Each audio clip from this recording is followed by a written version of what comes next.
All right, welcome everyone. We are here for podcast number 52 on the Flow Show. We got Mike the Mouth Matusow. Mike, how you doing? What's going on, buddy? How are you? Hanging in, man. Hanging in. Wild times, of course, but we're home and we're relaxing. So tell us what's going on, man. What have you been up to? You know, you're a lot of people know you in poker from you charismatic. You've been playing for so long. You've been in the game. You're one of the players withstood the test of time. Tell us, what have you been up to lately? And then I want to dive back and look through your career and go over a bunch of stuff. But what have you been up to in the last weeks, months? Well, it's kind of weird. So I'll go back to I was in. I mean, it's crazy as it sounds. Like I was in Washington D.C. 3.5 weeks ago. I was getting a West Wing tour.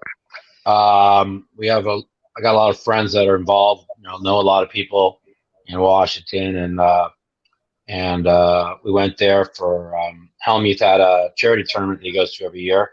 So we stayed at the Grand National MGM National Harbor. Yep. Really last year, and so that was good. They set up a poker game for us. Played every day for 3 days. At nighttime, we did the West Wing tour of the White House.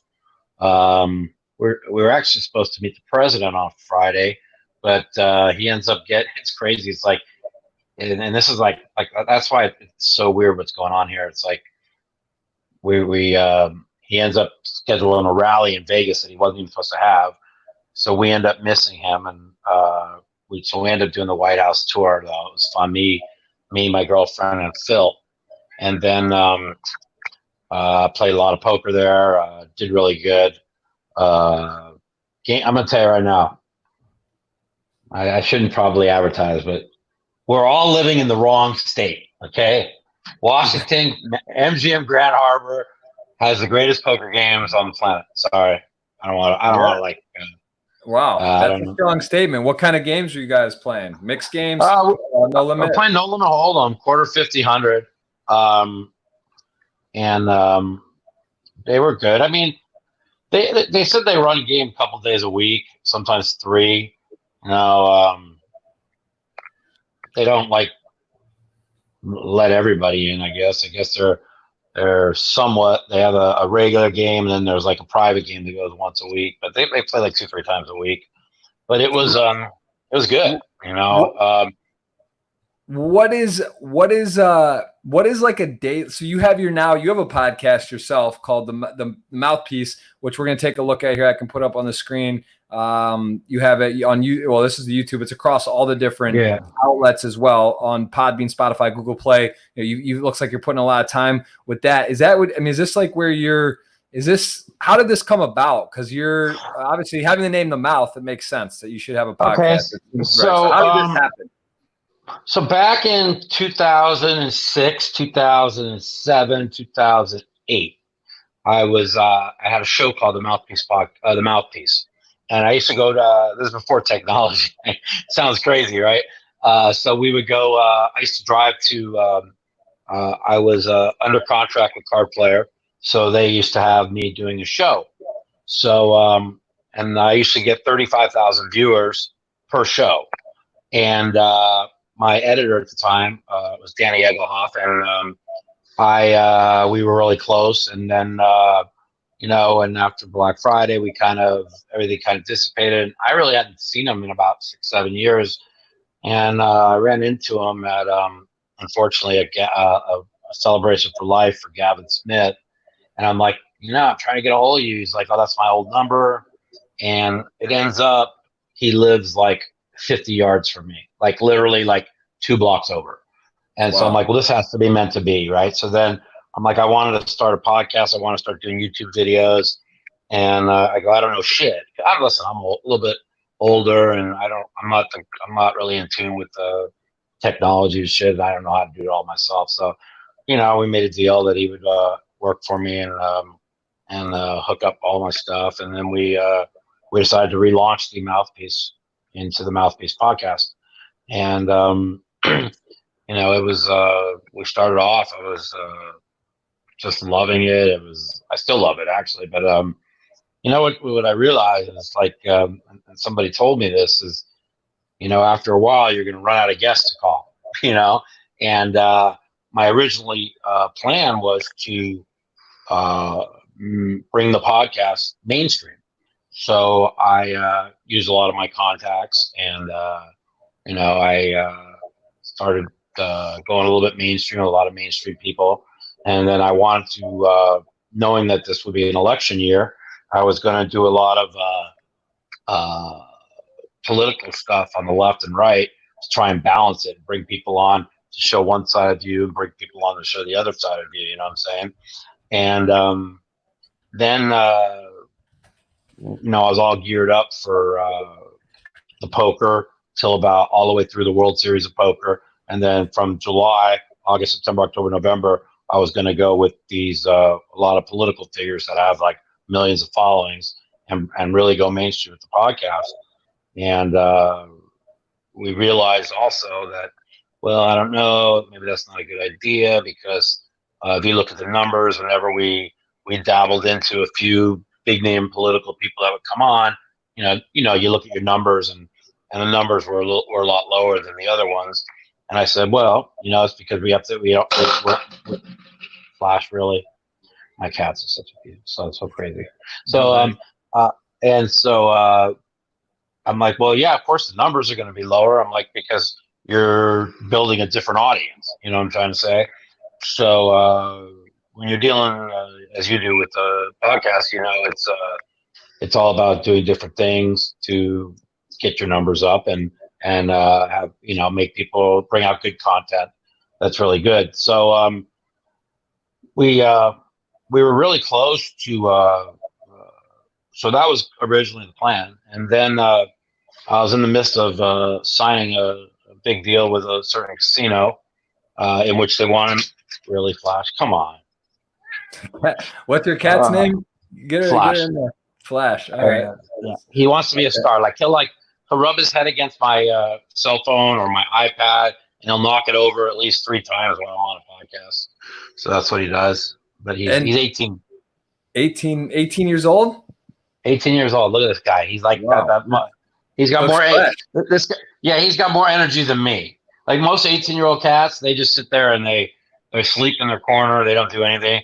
This guy wakes me. He jumps on me. He wants his food. When I'm on a podcast, he gets jealous. He wants to get in my way. That's what he does. That's good. That's a good sign. Well, so you're about to sign a deal with the casino. Yeah, and so they said we want to talk only poker and sports. No politics. I'm like, well, okay, that's fine, because if they're going to give me the money that we negotiated, I was like, I don't. That's fine. You know what I'm saying? So I then started.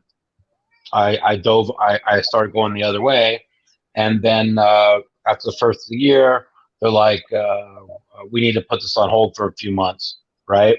So now I ended up kind of in the middle of La La Land between, not scheduling people and going kind of really mainstream, which I was really looking to go back into poker, but I wasn't playing much poker.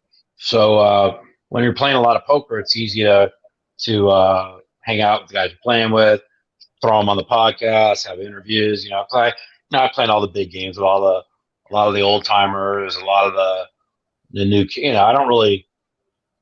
The thing is I something I learned a long time ago, but never really followed, which is poker's not about playing all the best players in the world. It's about people that play worse than you. So we, I was always putting myself in games with really not that many name poker players, and I was, I've just been doing really well. I'm just trying to pay people back that I owe. Right. Yeah. So tell me. So okay. So you get the mouthpiece. You're doing this podcast. It's enjoying it. What are you? How much?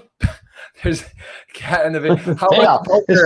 How much poker are you actually playing? Like in a given month, are you playing more cash games? I've seen you in the tournament scene. You've had looks like a resurgence of your tournament, and we can take a look here at your started all the way back in '96. Your first first cashes kind of go down memory lane. But it looks like as of Yeah. late, even just now, you were at Bay 101. You had a deep run, 21K score. You've had a 100K score at the World Series and the 10K, the main event. You went pretty deep. So tell me a little bit, what do you prefer now? Do you prefer tournaments or cash games? I've always preferred cash games. Okay. I got famous playing poker tournaments because I was great at them, and I'm still great at them. And but they're tournament. Every time I go to a tournament, you know what I tell everybody? I'll just jump up and scream, "Oh, you guys that play this for a living, you guys are my heroes." You know what I mean? And everybody starts laughing and stuff because it's so grinding. I mean, it's like so grinding. You have to, you know what I'm talking about. You have to like focus. You have to watch out every corner of your fucking eye, every single move, every single chip that somebody puts in, right? And so that's where I'm really good at. I'm really good at reading situations, and I'm really good at seeing somebody throw that chip in just a little bit different, and I sense weakness or strength, and it's just something I'm really good with. And no matter how much they teach, everybody is human, and no matter what happens, you're always going to find a weakness in somebody. When you find a weakness in somebody, you have to exploit it. So, everybody in the poker circuit, they just call me Tight Mike, which is fine. I hope everybody consistently will call me Tight Mike. As long as they keep thinking I'm Tight Mike, I'll just keep fucking robbing them and winning. So, that's what you do. Right. All right. And if you had to choose cash game or tournament right now, you would choose cash games if you could only choose one or the other. Oh, absolutely. So, I've been really fortunate where, and I give Phil a lot of credit. He's got me into some really nice little cash games, and I met a couple other people that got me in some really good cash games, and I found myself playing, I don't know, 3 or 5 times a month in really big games where I'm playing for like 20%, but the games are so good that it's it's hard to lose. You know what I'm saying? I'm not saying like wild good. I'm talking about like weak tight good. You know what I'm saying? Or weak bad good. So when you're in games where people raise, you call, and they miss the flop and they check, and you fucking throw a third pot bet out there and they fold, those are good games.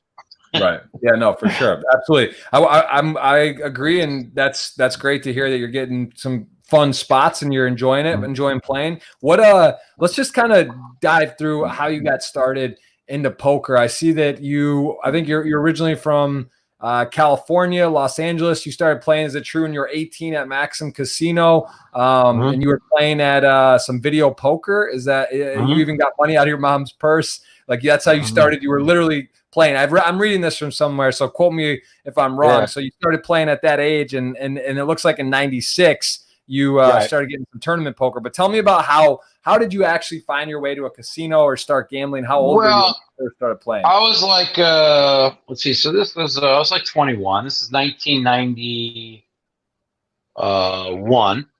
I was kind of a hopeless soul. So that was like 29 years ago. So I was like 23? 22. So I really was kind of lost. I didn't know what I wanted to do. I was addicted to video poker machines and so everything. I would work all day, lose all my money playing video poker machines. And I mean, I actually went to Gamblers Anonymous for my video poker habit. I only went twice, but you know what? It's all it took, because then I realized, man, these people are fucking crazier than me. I'm like, okay, I'm done with it. And so I quit doing that. And I met this guy when I was playing video poker, and he's like, how'd you learn? Want to learn how to do something that you never have to work the rest of your life? I'm like, okay. Is that Steve Samaroff? Yeah. So, and he just taught me how to play. The only book I ever read was Spalansky's Beginning Hold'em. And back then, everything was limit. Okay, the main event was no limit, there was one no limit hold'em tournament a year, and that was the main at the World Series. And so everything else was limit. When you got to the World Series, they kicked it off with the biggest. It was like a 650 person limit hold'em tournament, and but I ended up where I was just crushing limit hold'em. I just knew what everybody had every hand, right? And I didn't even know like high stakes poker existed. Like I was playing 4-8 limit hold'em. I was grinding. I was making like 150 a week, right? And I was like 22, 150 a week's pretty good money. You know what I mean? And they was no, not 150 a week, 150 a day. Did I say a week? I meant 150 a day, I was trying to not a do week. some Yeah. I was making like I was winning like a rack and a half a day every day. And it's like even the days I ran bad, I'd still break even or win a rack. So I was making about 600 to 750 a month. But it was hard. It started to grow on me, and then I didn't know like higher limit poker. Then somebody's like, "Hey, you got to go down to the horseshoe, got to play 10-20 or on 20-40 with Johnny Moss." And I'm like, okay, they're like he's really old, he's a legend, he gives away, So I started playing. I still remember the first time I ever played 10-20. I was fucking shaking. Like now, it's like impossible for me to play 10-20 limit. I mean, you know how small that is to me, Yeah. but it was so big at the time, right? And the first time I played, I think I lost, and the next time I played, I won, and then I was playing 10-20, and then I was crushing it, right? Then I had to move to 20-40, and when you move to 20-40, I remember, now it's kind of, and talk about limit hold'em, it's like obsolete really from where we are now, but it was still, it's kind of like probably, equivalent of somebody moving up from 1-3 to 2-5 to 5-10 to no limit. And as you move up, players get tougher, and then one thing I learned is when you play really high, they get worse. So you get, you get the bad players at, the 1-2, let's just say combined in a no limit, which was like 10-20, and then 20-40, and the 20-40 games were really tough. At first, started playing, it was like me, Todd, Ming Law, Jennifer, and Johnny Moss, and a bunch of us. And then we were playing there, and then next, I was making 1,000, 1,500 a day, between 1,000, 1,500 a day, just playing 20-40 limit. I was at minimum. I was making 500 a day, and then sometimes I'd be up all night, and I was still dealing at Sam's Town. Where's that? It's a casino in Las Vegas. It used to be. It was the best dealing job in town back in the day, back in the early '90s. Now it's. I don't even think they have a poker room anymore. But I still, I always tell people never forget where you come from, and I'm still good. The card room manager that was my boss at the time. His name was Dick Gatewood. He's still one of my good friends. He does all my taxes and stuff for me every year, and we're really close. And even like 2 or 3 of the dealers, I'm still really good friends with them. One of them was my good friend from high school, and I got him a job over at. I taught him how to deal, and he deals at Bellagio today still. So I always tell people never forget where you come from. That's one of the things that's grounded me the most. Is so many people over the years. I mean, you can name a lot of top players, that have a lot of money, even now, and they a lot of them forget where they come from, and I always try and remind them. You know what I mean? It's like, listen, you're not better than anybody else. Remember where you come from. Try and treat everybody the way you want to be treated, and if people forget where they come from and they say something like snarky, I'll just say, wake the fuck up. Remember where you came from. It's really important in life. No, it's really important. It's a good. Those are powerful words for sure. And playing limit hold'em. When I started, I also was playing 10-20 limit hold'em. That's kind of how I used to, 3-6 or whatever, and then some limit before I got into no limit. I think it actually does help shape fundamentals, skill, reading, right? Because you're just so dialed into every street or just every spot. It's like, the board, how it works, and just reading ability. I think some of the best players with reading are guys that have a limit background and just because turn in situations. Well, because limit hold'em's a game of feel. Okay, so that was how I grew my instincts, because you can watch people play and everything, but you have to not only just watch, but you just have that feel. So like even now when I play limit hold'em, probably a million people play better than me, but I'm good. But I asked, one day I was talking to Lenny Martin. He deals mostly in real estate now. Most people won't know he won a bracelet in Deuce 7 triple draw about 8 years ago. Might be 10 years ago now. I don't know. And he's telling me, Mike, if you want to start playing limit, he goes, you just need to. He goes, after a week, it's like riding a bike. You'll get the feel back and everything will be fine. But even when I was dealing, it would be like raise, bet, re-raise, and like I'd push the cards up before the hand was turned over, and I really worked hard on focusing on what people have while I was dealing, and I really think it made me a better player, Yeah, and, no, dealing for sure. If you're in tune to what's going on and you're watching, it's kind of fun because you get to actually like you're playing hands like, oh, this guy, what's he have? He's bluffing, he's not. He gets to see it, and then you can kind of start. I think it's a massive advantage. Scott Fishman, I remember, is a great tournament player. He also dealt and was had a lot of instinct. So tell me a little bit about let's go look here back when you started playing tournament poker. So back in September of 96, you play a 335 tournament. You finished third. I swear every single guest on the podcast has finished first tournament they final tabled for their score, not like a 15th or 20th. I like 45 out of 52 have like final table their first ever tournament. So like, or at least, their score, because you could have played one before it didn't cash. What was this like? How did you decide to go play a tournament this day, this 335 at the Four Queens Hotel? Well, how did that happen? And what? Okay. So it's really weird. So they used to have what's called the four, I think it's the Super Bowl high roller at the Super Bowl at the Four Queens. So it was a major. That was actually the first hotel I actually played or dealt at. Okay, when I was learning how to deal. So a friend of mine at Samstown, like they were really good to me because I was playing there all the time. So when I realized that you can deal, okay, and you didn't have to go with the ups and downs, in poker, and I was able to deal and make like 150 a day, working 6-7 hours a day dealing. I'm like, wow, it was like guaranteed money instead of making that 150 a day I was making, where you had the swings and up and downs or whatever. And so I started enjoying dealing, and I worked at Four Queens, and I tell people the story all the time because it's just story. So I sorry about this. Hold on. Call me. Of course he is.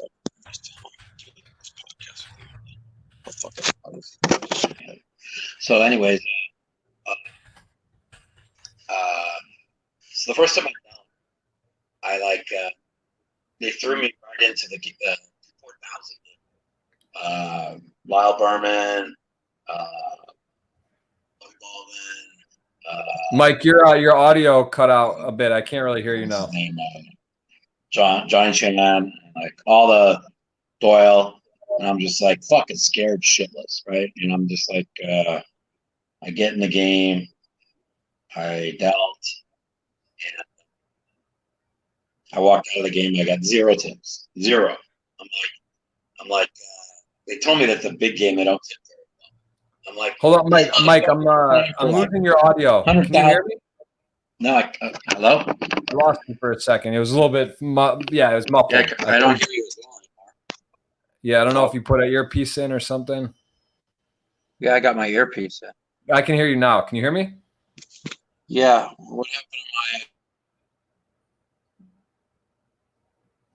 to Uh-oh. We're losing. We got Mike audio difficulties. He's frozen.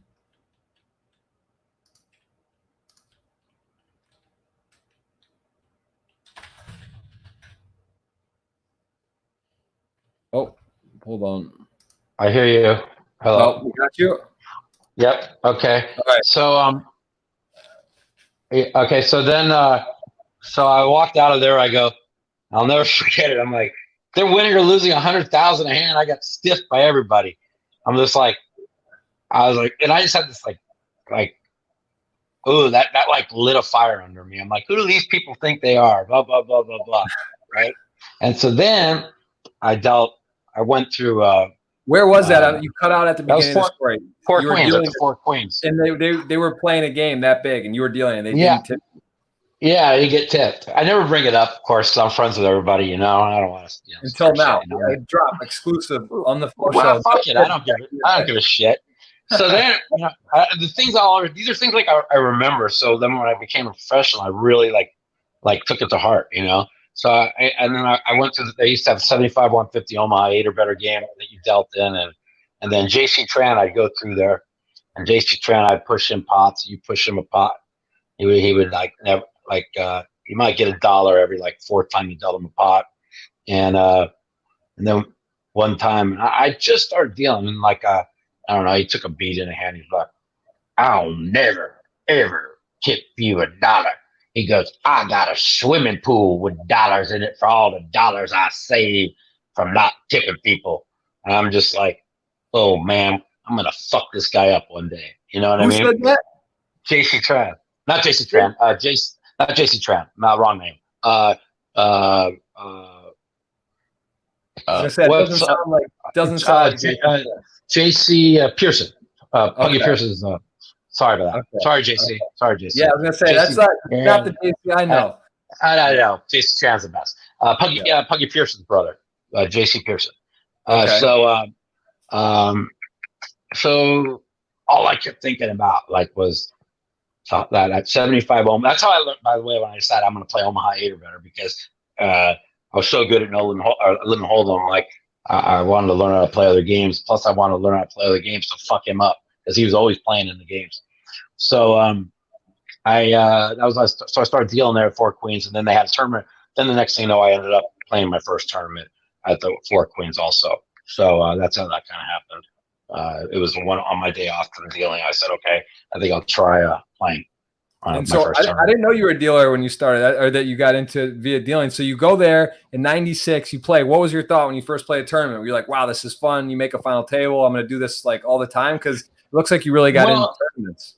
Well, the thing is and I'll be honest, it's like when I played the places I played at, I crushed it, but I didn't know.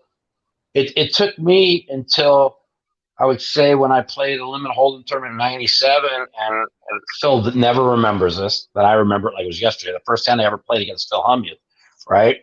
And I remember a hand that I played against him. And he called me down. I'm like, what the fuck does he think I have? I'm like, this guy's supposed to be the best in the world. That's when I realized I'm better than all these people. You know what I'm saying? And I was like, and then I started playing, and I realized, fuck, I'm better than all these people. I'm like, I didn't know that. You know what I'm saying? I knew I just dominated at the Sam's Town where I played at, and I dominated when I played at the Horseshoe, the 1020 and 2040.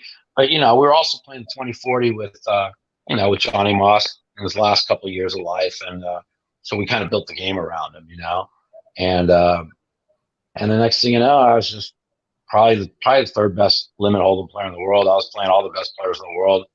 I see you got the World Series bracelet, or you got second to Scotty Nguyen. Are you and Scotty close? Because I also read that you had a piece in '98. You bought a piece of his main event, and you got 3,000 from his partial stake. Is that true? Yeah. So this is how it started. So in 1997, okay, I had there was a satellite going off, and you didn't have to play if you want a satellite, you could take the money, you could do whatever you want with it. You weren't forced to play the tournament you win. So I'm like, Mark Gregorich, and I know you know who Mark Gregorich is. If anybody else doesn't know out there, he's one of the, if not one of the best players in poker that nobody knows about. I'll just say with that. I think he's he's just a fantastic poker player. Just somehow, some way, just runs like dog shit in tournaments. I don't know. So he knew how good I was at Limit Hold'em. Once I started playing 8160 down in California, 4080, 8160, moving my way up, and I was getting staked because one of the guys that came into Sam's Town when I was dealing, right, he wanted to stake me, but my problem was I would work, go to the Horseshoe all night. Yeah. And then I'd have to go deal, and they used to have a where you could sit out and be a player and not have to deal. And so unless we got really busy, and so every night time I played all night, I was like half dead going to work, and I was like, please don't let me have to deal today, right? And of course, we'd always like the only 2 times that I played all night, would always be Dad have to go into the box. I literally fell asleep in the box one time after playing all night. It was pretty funny, but you know, so he told me he would stake me as long as I don't bet sports, and I had to sign a deal with him, you know. And so I promised him I wouldn't bet sports. And then next thing you know, we went to Crystal Park in California, playing 40-80, and I really struggled the first 3 weeks of 40-80 after just crushing the 20-40 every day. And I kept telling him, I'm struggling to make that adjustment to the extra aggressive. And he's like, you know, give it another week, and if not, we'll drop back down. I'm like, okay. And then it just clicked on me. And the next thing you know, I was just destroying this 40-80 game and the 81-60 game. And he was like, man, you're better than Yahoo stock. You're better than this, because you're the greatest stock I ever had, right? And so then we're at the World Series, and they had a satellite going for Omaha 8, and it just got. It sounds crazy. I know people listening to this think it's crazy, but I won like 53 out of 54 sessions playing limit hold'em. Like, I could run bad and break even. You know what I'm saying? Because back then it was just a handful of people, and nobody knew how to play. They were weak. You know, you could just raw. I mean, if the deck were out against you for 18 hours straight, you could find a way to be even because you could steal enough pots to stay even. And you know, that's what I knew. You know, that this is all skill. Like back then, I just felt it was like 99% skill. You know. Right. And what did your parents and family members think about you playing poker when you started to you were dealing? So it's not like you just went right into it. You had a little bit of a segue. You were around it, but was it a shock? Were they upset? Were like, oh, that's great? Like, upset. They went fucking crazy, man. They're like, you're gonna give up a $50,000 a year job with full health insurance and full benefits to go play live poker? They go, don't ever call me for a loan. Don't ever ask me for shit. You're fucking just. They're like, you're done. Okay, you better make it because you're done. You know, I'm like, don't worry, Mom. I'm gonna make it. Don't worry. You know. And how did that turn? At what point did your mom or were they saying, okay, like, all right, this is good. We know it can work for you. I think probably after. So we go back to '97. Probably after then. So Mark Gregory says to me, I go, how do you play Omaha 8 or better, right? And he's like, okay. He's like, use your aggressiveness that you're really good at. Use your reading abilities. He goes, play this hand, these hands, this hand, this hand, and this hand. And he goes, don't play this unless it's this. I'm like, and he just like basically gave me a rundown. So I go, okay. I go and play the fucking satellite. I win it. So I'm like, okay, should I play the tournament, Mark? And he's like, yeah. He goes, why not? I'm like, and then we sat down for like an hour. And he gave me a lot of like tips on how to play. And to this day, I still think me and him are the two best Omaha 8 players in the world. Maybe throw Scotty Wynn in, but he doesn't play as much anymore, so he's a little bit rusty. Miami John, also really good.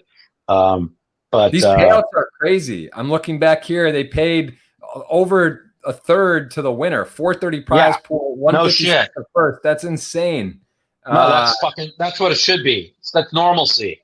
Yeah, that's great. But it's double second. I know, but it's like it's so foreign now. Like the min cash all the way, basically, up. But I like that. It's like because they don't care about anybody. They just want to put money in everybody's pocket, rake everybody to death, and nobody can win. Okay, that's why even Johnny Bass was telling me like 4 or 5 years ago. He goes, I don't even know if I can stake anybody anymore. I can't overcome the 15% payout.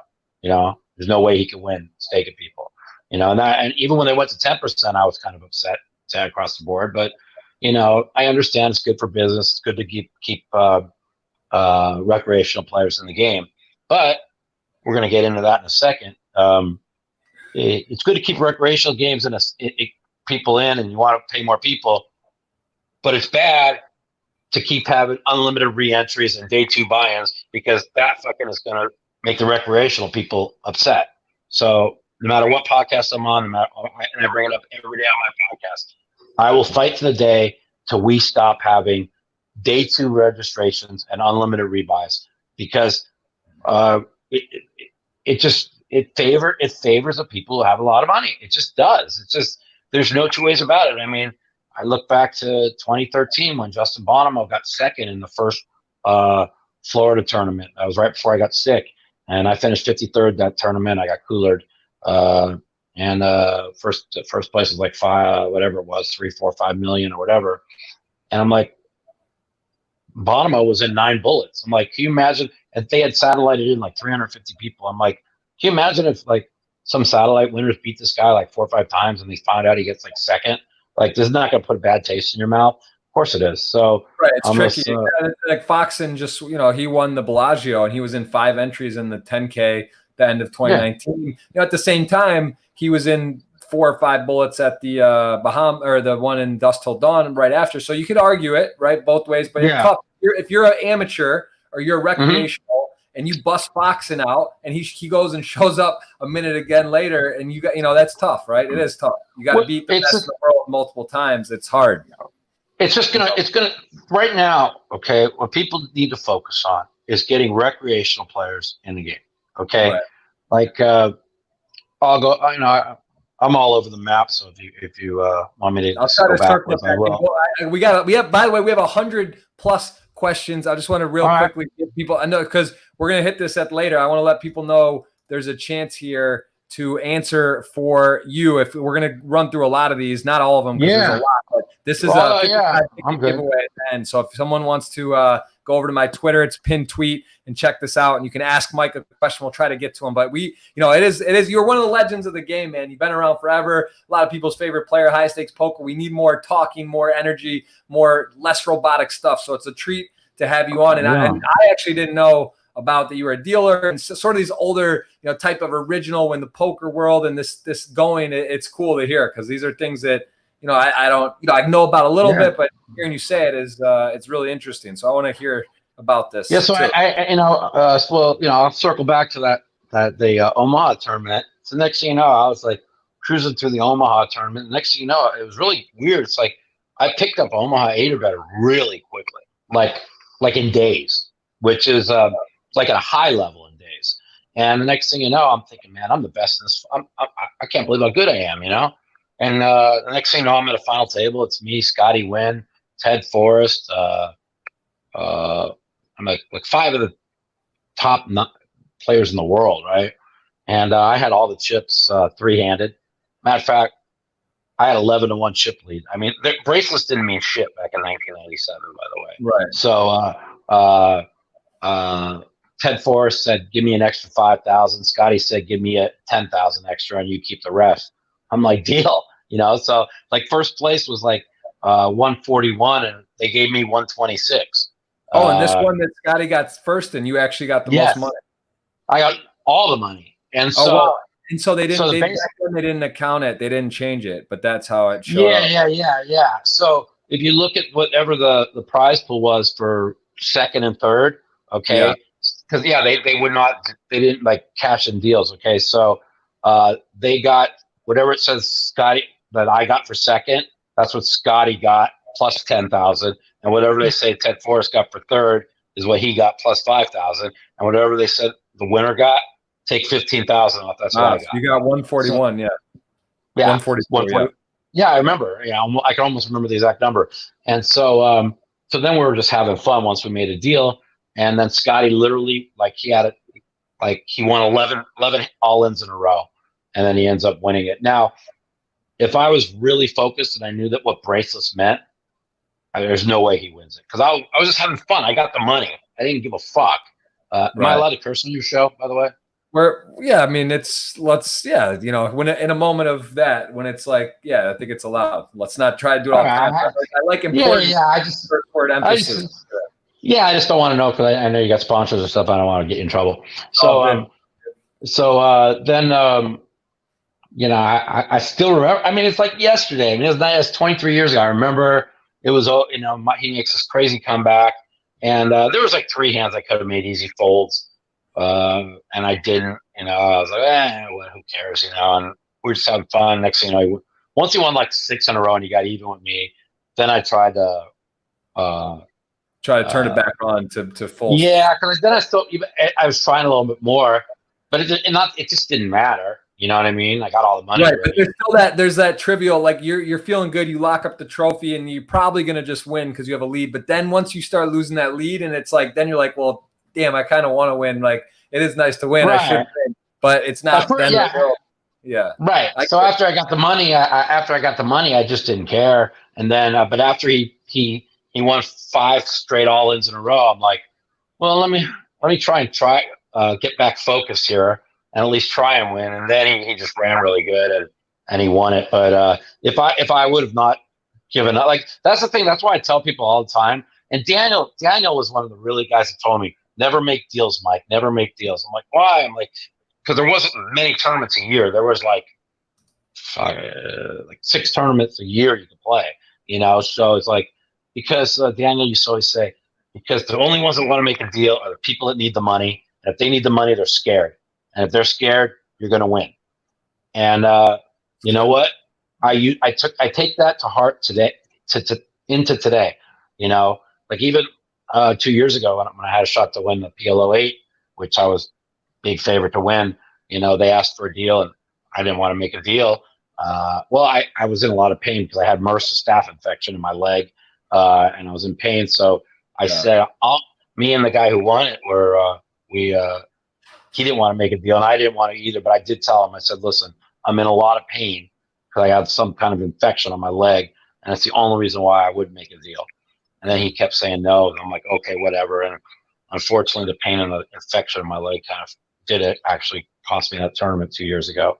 But that was so let me just check here. You came back because you took a few year hiatus. We're gonna scroll through your career. We'll touch back, but just to sort of dive around, you had a very serious injury, right? From like 14 to 17, where I think, or 16, you didn't really play much, and then you did come back and you got deep in that the high low, and you had a couple good scores. But what happened during this period where you were basically not playing poker and you had serious injuries? Here, it's really, we could go how it goes to like this. So after Black Friday, I still had no idea what it meant that everything was over. Like I remember calling Howard on the phone. He's like, this is really bad. I'm like, okay. And then they called me up.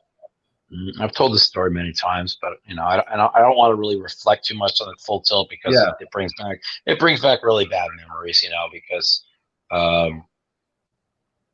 for me to work my whole life to be set for life, and for a few people, greedy people, to have taken that away from me, and to watch them all not have to worry about anything the rest of their life, and me being left with nothing. I do hold a grudge about it. I do hold a grudge about it, but it's really, it is what it is. Everything I would say came to fruition. And listen, greed is a bad thing, Jeff. In life, you have to, you have to treat others the way you need to be treated. And even before Black Friday, I kept telling, I was trying to get out of Full Tilt. I was talking to a lot of people like, why do you say bad things about people who pay you this much a month? I'm like, well, because my contract says I'm supposed to be getting like 4X, and I'm not getting that. The company had gone way up in business, and they were busy lining all their pockets, and they, I have no problems. I don't want to bring up bad memories and whatnot, but maybe talk about a little bit of the good times. Obviously, it was a thriving business. It was exciting. The marketing was amazing. I remember those Phil Ivey commercials, like where his wife line, and the thing, like it's very, very innovative, doing cool stuff. Pros, it was exciting. I mean, this was my poker in my young 20s. I was so like, wow, it's fun, it's exciting. They're doing, that's where people were playing. The software was great. How did that come to light? How did you get offered to go into Full Tilt? Who contacted you? What was the arrangement? Like, how did that kind of get drawn up? Because it did come together nicely. I'll say it was the beginning of 2004, where I remember this day. I mean, I remember going to Howard Litter's house and him showing me the software, and we were. He's like, "This, we're going to be really big. You know, we're going to do this, this, this." And I'm like, "Oh man, it looks cool." He goes, "This will be your avatar. This will be this," and he's showing me all this, and I'm like, I remember Rich Corbin, who worked for PokerStars. They were begging me. Biggest mistake I ever made, by the way. They wanted me, and then Howard and Seidel and John Jawanda, they begged me, stay with us, because I was at that time I'm probably one of the biggest top 5 names of poker. So it was. When was this exactly? 2004. It was right, yeah. So this is 2004. This is before I got set up and had to go to jail for something I didn't do. But when that was over, it was basically, I was all in with Full Tilt. But in 2004, I went on a trip to Italy with Howard and David Gray, Jawanda. We were went all through France. It was. Everything was great. The money was flowing in. We played at the Aviation Club in Paris. I mean, it was so good. They didn't even know. We introduced Omaha 8 or better to them, and we were playing 1600 Omaha 8 or better and Hold'em, and in Omaha, the board would be deuce, ace, deuce, 4, 5, and they would raise you 6 times with 3 jack, queen, king, thinking they have a straight with a 3. I mean, that's how good the games were. Okay. Right. But they were taking $100 every half hour per person. But with games like that, you can overcome it. Right. So I remember, I kind of look back there as right before, I was officially with Full Tilt, and I ended up winning $360,000 in this game. And I was a big winner because Barry Greenstein and David, the French guy, David Benjamin, Phil Ivey, we're all playing 8 and 16, but they're playing props for twice as much as the game. Literally, prop. I got one. I see you, and none of them are paying attention to the game, and I'm just fucking running them over. And then, and I'll never forget, when Aviation Club got robbed, right? And I had no idea. I just hear everybody panicking, and they tell us get under the tables. Oh, you were there? And I was there, yeah. And so I, me, because I'm just peeking up, trying to see what's going on, right? And I see the guy with the gun, and they're wearing motorcycle helmets with completely covered, the whole face covered, motorcycle helmet with they had the black face guards. You couldn't see anybody, and they're walking in. And from what I heard, now I'm not quite sure they ever told the truth. They said they only got $75,000 out of the cage. That all the other money that they were, because they were all over the news about $1 million first place for the WPT, and so he says, Bruno would always tell me they only got $75,000. That was all the fake money, and the real money was somewhere else. I don't really believe that, but whatever. Let's. If I say it is true, if it is true, they were bad robbers, because we had probably $500,000 on our table. That they could have just come around the corner and got more money. So we always make that laugh. And just tips, right? Yeah. Wow, that's that's I didn't realize. I did remember hearing something about that. That's crazy. You were actually there for that and saw that. That's wild. So what happened? The game broke. You guys went home after that, I guess. We just kept playing after they were gone. The police came. They did all the thing. We started playing. What's his? I'm so bad with names now. But what's his name?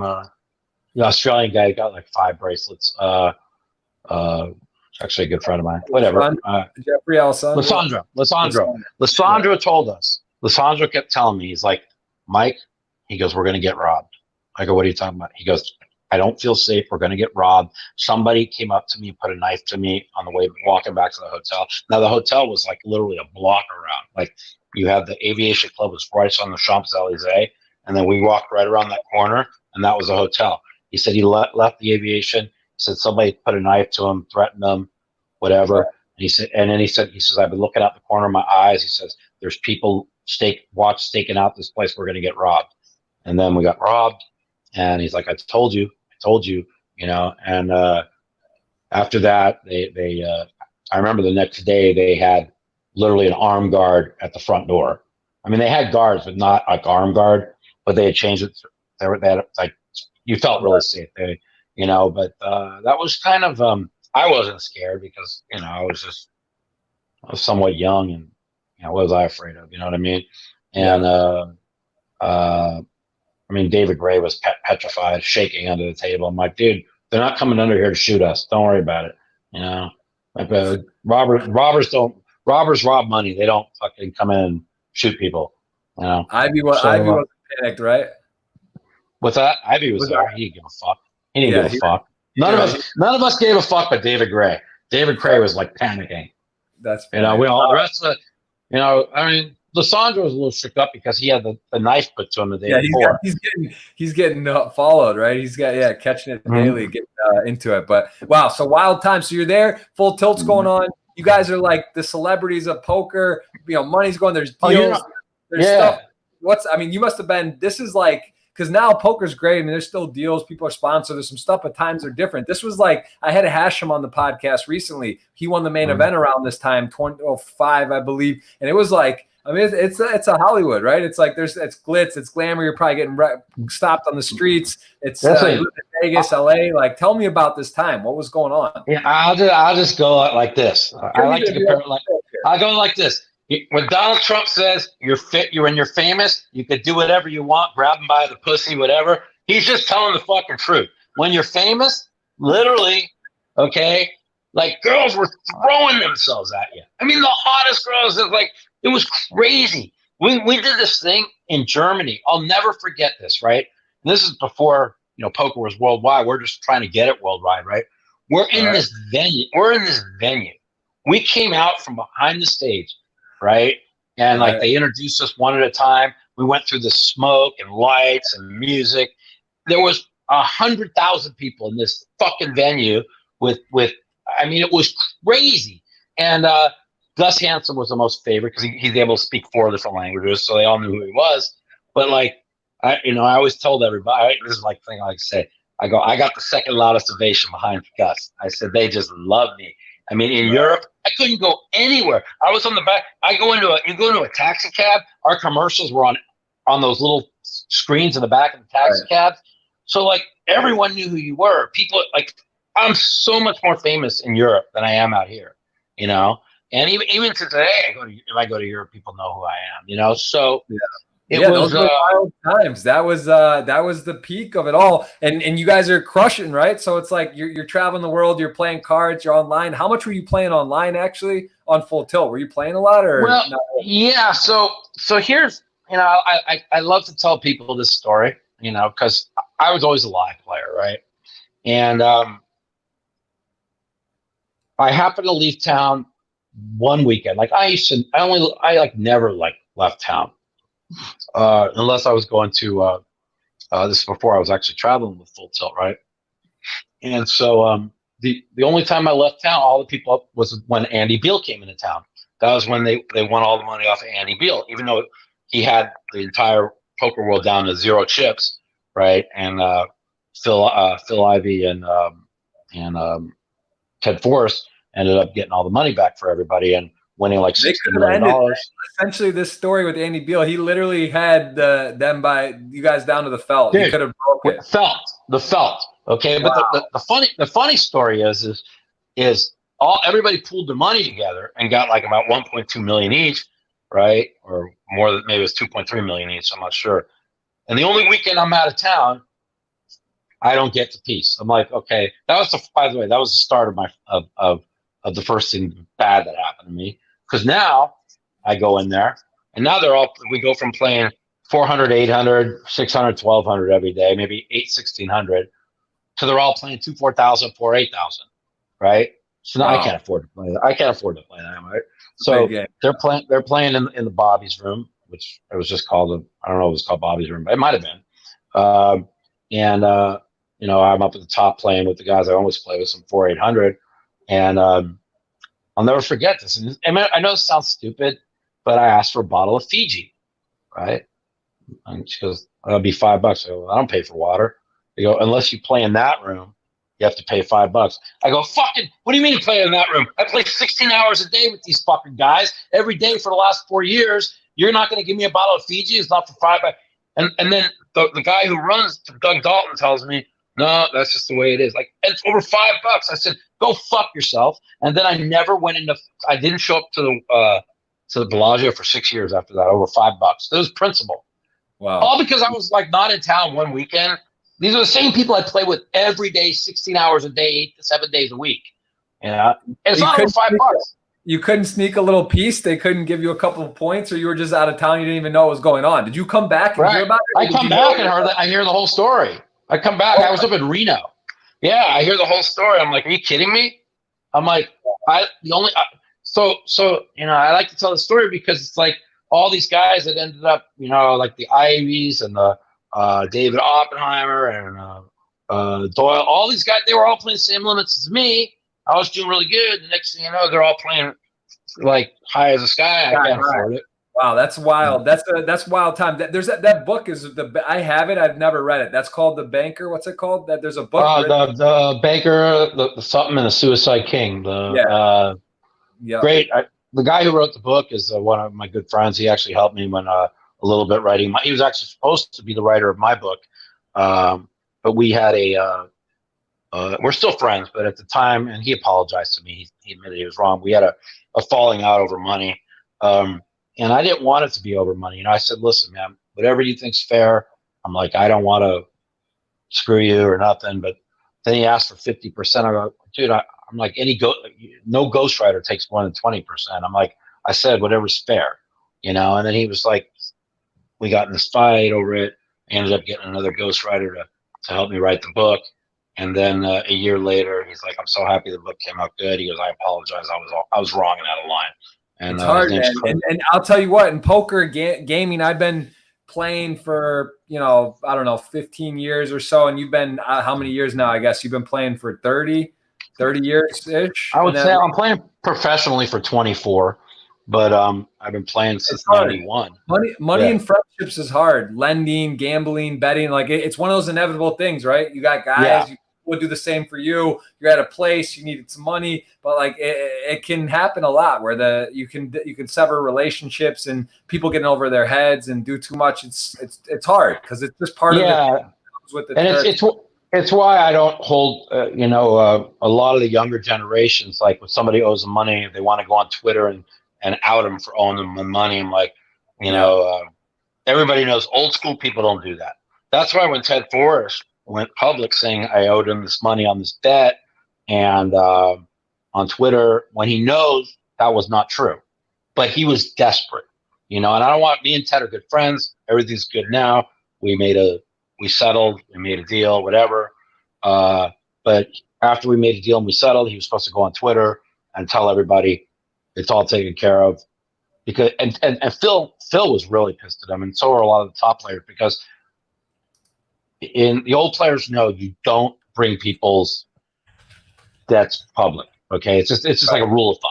You know what I'm saying? If you have a bet, something happens, and you know the guy's a stand-up guy, you're always gonna you just don't bring it public. You know what I'm saying? So sort of it's an unwritten rule, right?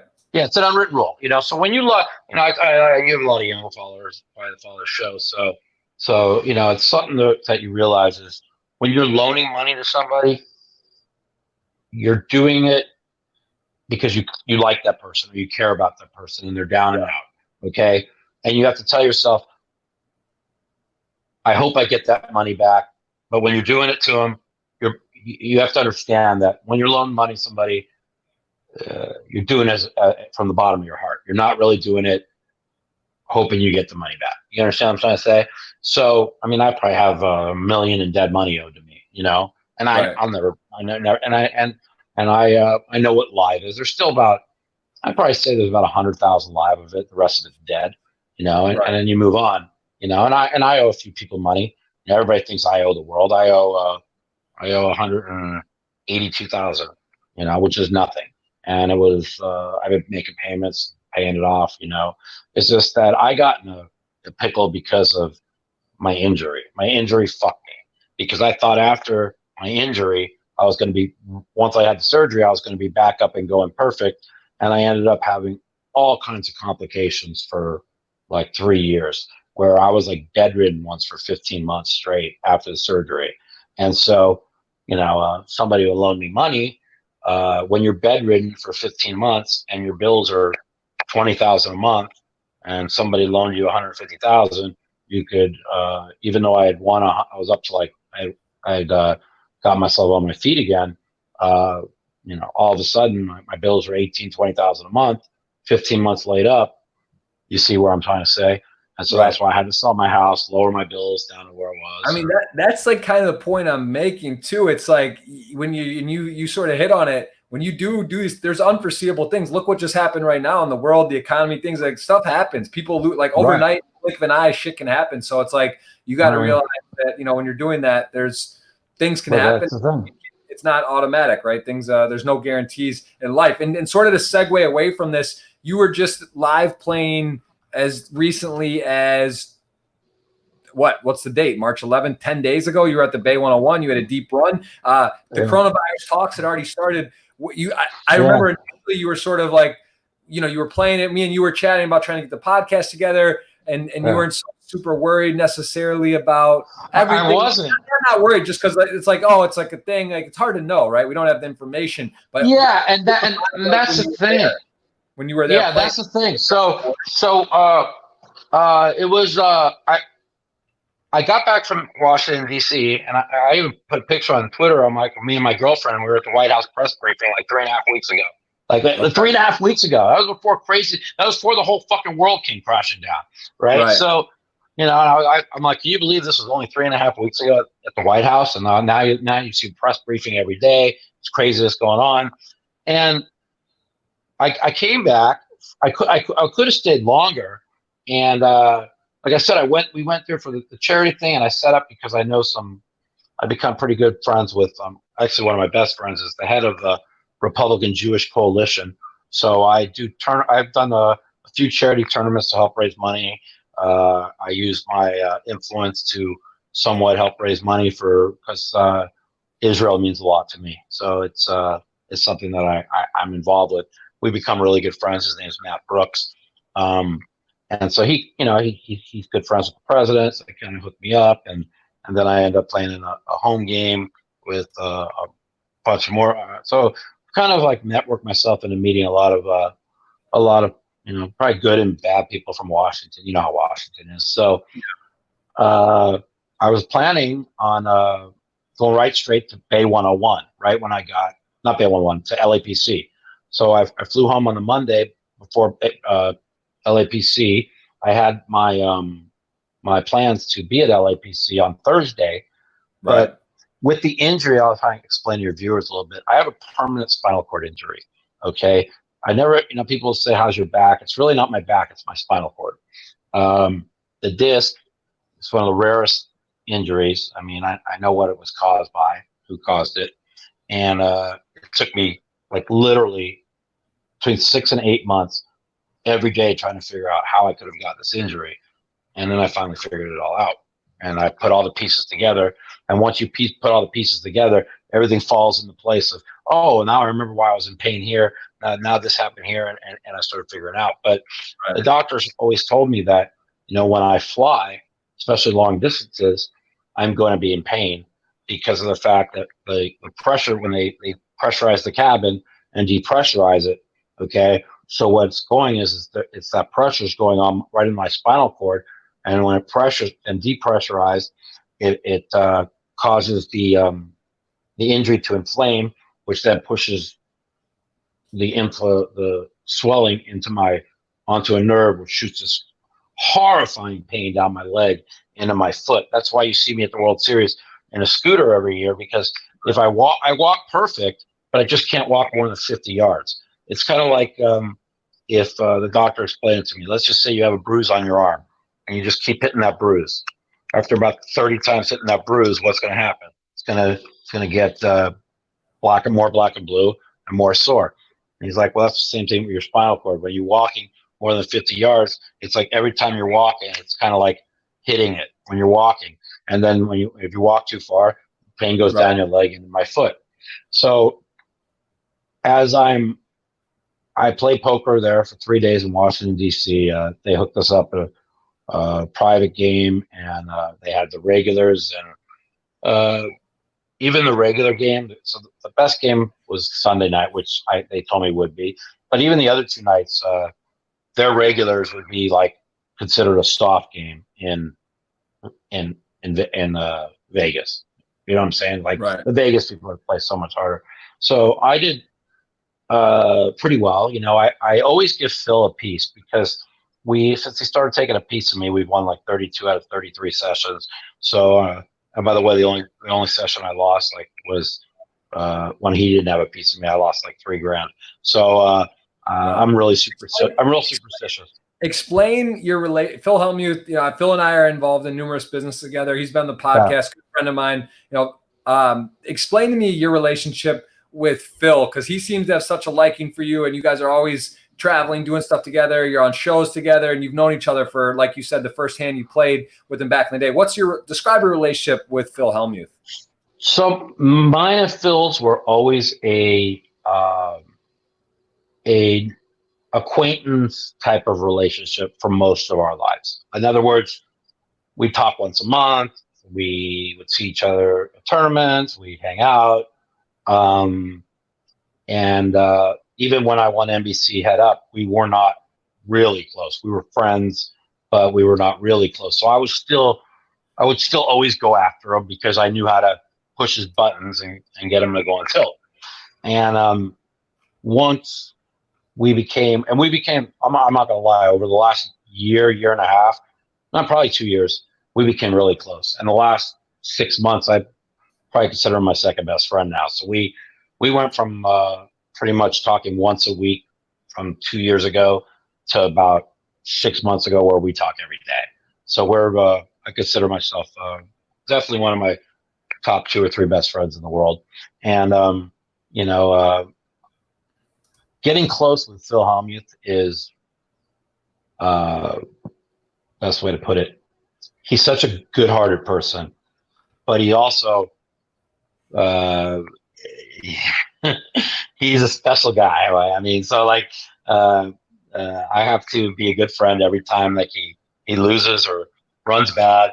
It's like especially the Monday night games now. He has his home game Monday nights, and I usually get he hasn't been running good lately, so I get approximately 9:45 every Monday night. I get the ring, says Phil Hellmuth. I'm like, oh, honey. I'm like, here he goes, right? We would always, and between me and my girl, we'd put him on speaker, right? And then we'd always like listen to him whine and bitch about how bad he runs and drop about 10 or 15 names. And so we would always laugh, and we're just like, we're holding our phone. We're just going, because you know how Phil is, right? He's so funny. Yeah, he loves it. He's so passionate. He takes it so, it's like it means so much to him. And yeah, he's a passionate guy. He does.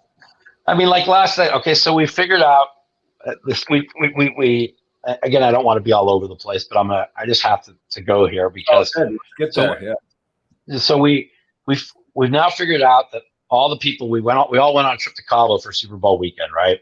And the big joke about it is everybody. We had like 11 bedroom. We rented Rusty Wallace's here it is, Villa Las Palmas, right? Yeah. And so it was fun. And Phil, of course, he had to bid on the most. It was like 12,500. Phil bid. I think that's our food service. Like she ordered all kinds of stuff from all over the world. She refuses to let me go out of the house. So which is good. She takes care of me. So Phil bids like 3,500 for the master bedroom. Another person bid like 2,100. Another person for the other 2. So like, and the rest for 5 of us, on the other bedrooms, and it ends up a couple people don't show up, so I end up getting my own room anyways without having to pay extra. So that worked out kind of good. But we end up having a really good time. So so you guys are very close. Yeah, obviously Phil's very networked and active and has good games, and he's busy. Phil's a hustler. Like he's a guy we're on multiple investments. He's bringing me stuff. I see he's got his hand in everything. He's doing the charity events. He's doing the show. He's a grinder. You and Phil, I'd say you, Phil, I, Negreanu, Antonio, you guys are the guys that were on high stakes poker, right? That's like partly that was the thing that got you really visible, and everyone has known you guys for so long. Tell me about that? How did you get in? How would you say, was that your platform? Was that your break to kind of, because you've won some tournaments, there are a lot of tournaments, people have tournament success. What makes Mike the Mouth so well known, likable? What was the thing that got you to be on high stakes poker? How did you get it to be on the show? Well, I mean, people don't realize it's like, in 2005, I was probably the best no limit. I might have been the best all around player in the world. I mean, and if I wasn't, I was top 3. So, and it was me, Ivy,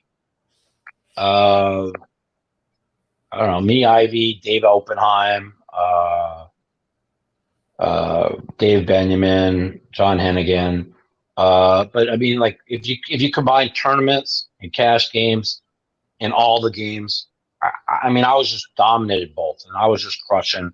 And that kind of, we're going back a little bit of how I ended up with Full Tilt. I'll never forget, like the Poker Stars people were begging me, right? And Howard and them were like, "You're staying with us no matter what." And I was, these are my friends, and so I'm very loyal. So I ended up staying loyal and going with Full Tilt, and it ended up being the best thing I ever did. I remember even it was 2008.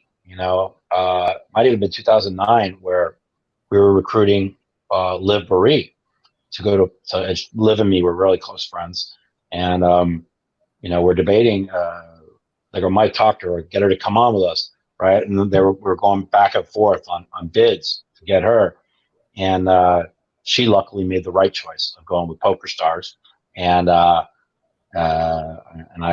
thank God every day she did that, because if she would have ended up, she wanted to go to Full Tilt. It ended up being over like a small amount of money, because that's what they were. They were cheap, and I knew what they were.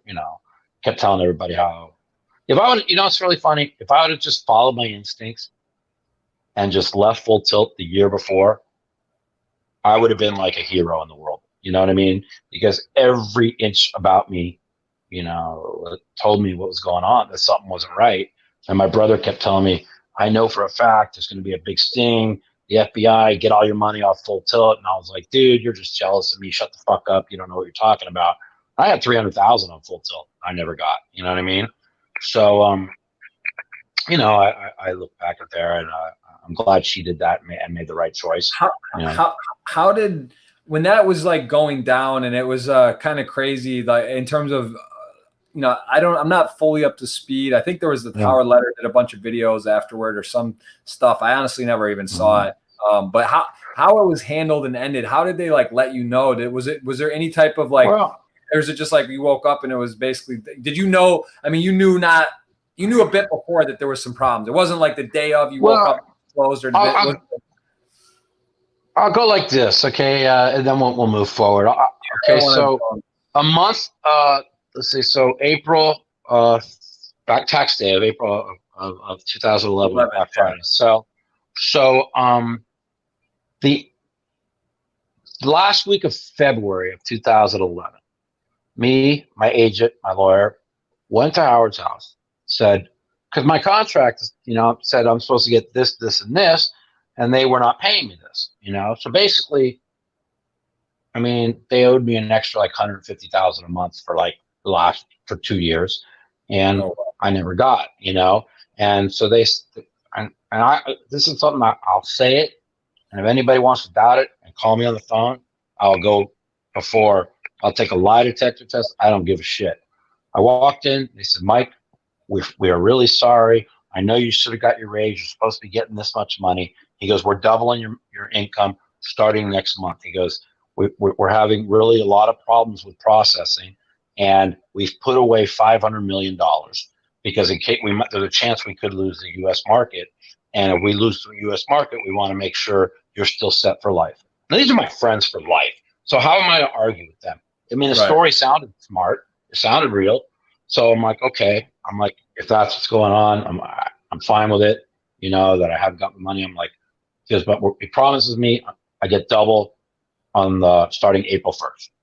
I'm like, all good. I go, whatever it takes to keep the company going. And then comes Black Friday, and that was all a lie. They had no money in the bank. They had 60 million in the bank, and they had nobody's players' money in the bank. They had nothing, and it was all a lie. You know what I'm saying?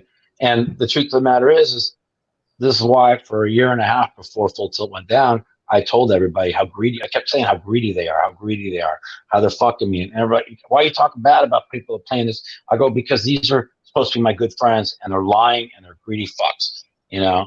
And I end up being right. But the thing was, is I needed that.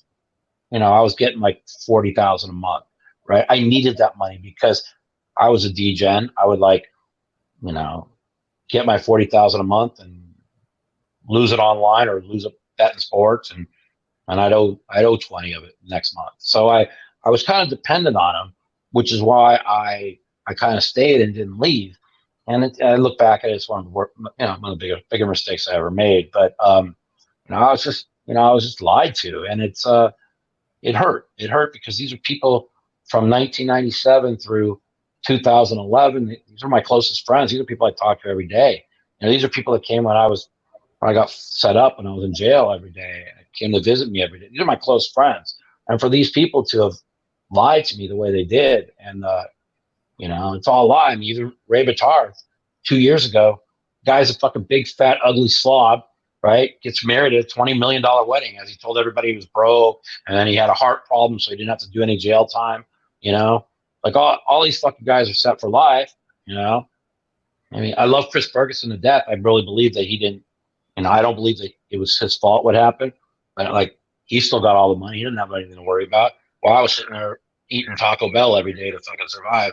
When they, What, you know, Ray, what Ray Bitar is not he's healthy? I thought he was very sick, or that was he's fucking. That was all bullshit. I mean, right. I don't know. He fat ugly slob married a supermodel with $20 million wedding like 2-3 years ago. So I think he's fine. You know, He's doing okay. And you know, I don't want to I don't know people's personal wealth or whatever, but I do. The only thing I will say this is Howard Letter, me and Howard, we're fucking best friends, you know? And he used to tell me this, everybody's having fun spending all their money. He goes, I can't find more places to invest. He said every quarter he's making, he's putting away. He goes, so I'm gonna have 100 million. I'm gonna have all this, whatever, you know. So he wants to tell me that he doesn't have any money anymore, or whatever. Maybe he doesn't, but you know, right. He did tell me that. Fair enough. That's all. I just want to kind of get a timeline and understand. I don't want to spend the story on that. Just interesting. The history of poker. It was it's a monumental site. It was the pros, the faces of poker all aligned, and you know, it was interesting time. So let's fast forward. Let's fast forward a bit and look through your career, and then we're going to take some questions. So you win your first bracelet, so you didn't have to stew long. You got second. You had it basically locked up. You got the lion's share of the money. Then next year you win first. You take down a bracelet, and then did that affect? Was your bankroll already kind of built up at that time? Had you sort of lifted? Yeah, through it was. But you know, it's a funny story. I had a million cash in 2000. $1 million was 10 million today. Hold on, Phil's calling. Oops, yeah. I don't want to get off this thing right now. So there you go. Yeah. No, I'll explain them later. And I was a guy that stayed there. So, by the way, a lot of people think I'm like 4.2 million Your mic cut out, Mike. I can't hear you. Hello? Yep. Now I got you. You got me? Yeah. Why did this I can go hear off you. in my ear? Hold on a second. Come on, Mike. You're a podcast. You have your own podcast expert. I know you know your technology. No, I'm an idiot. I don't actually know what I'm doing. If I did, my editor does everything for me. So all right, I'm kind of the same. I gotta say, I'm not that good with technology. okay, okay, hold on. Oh, we just lost him.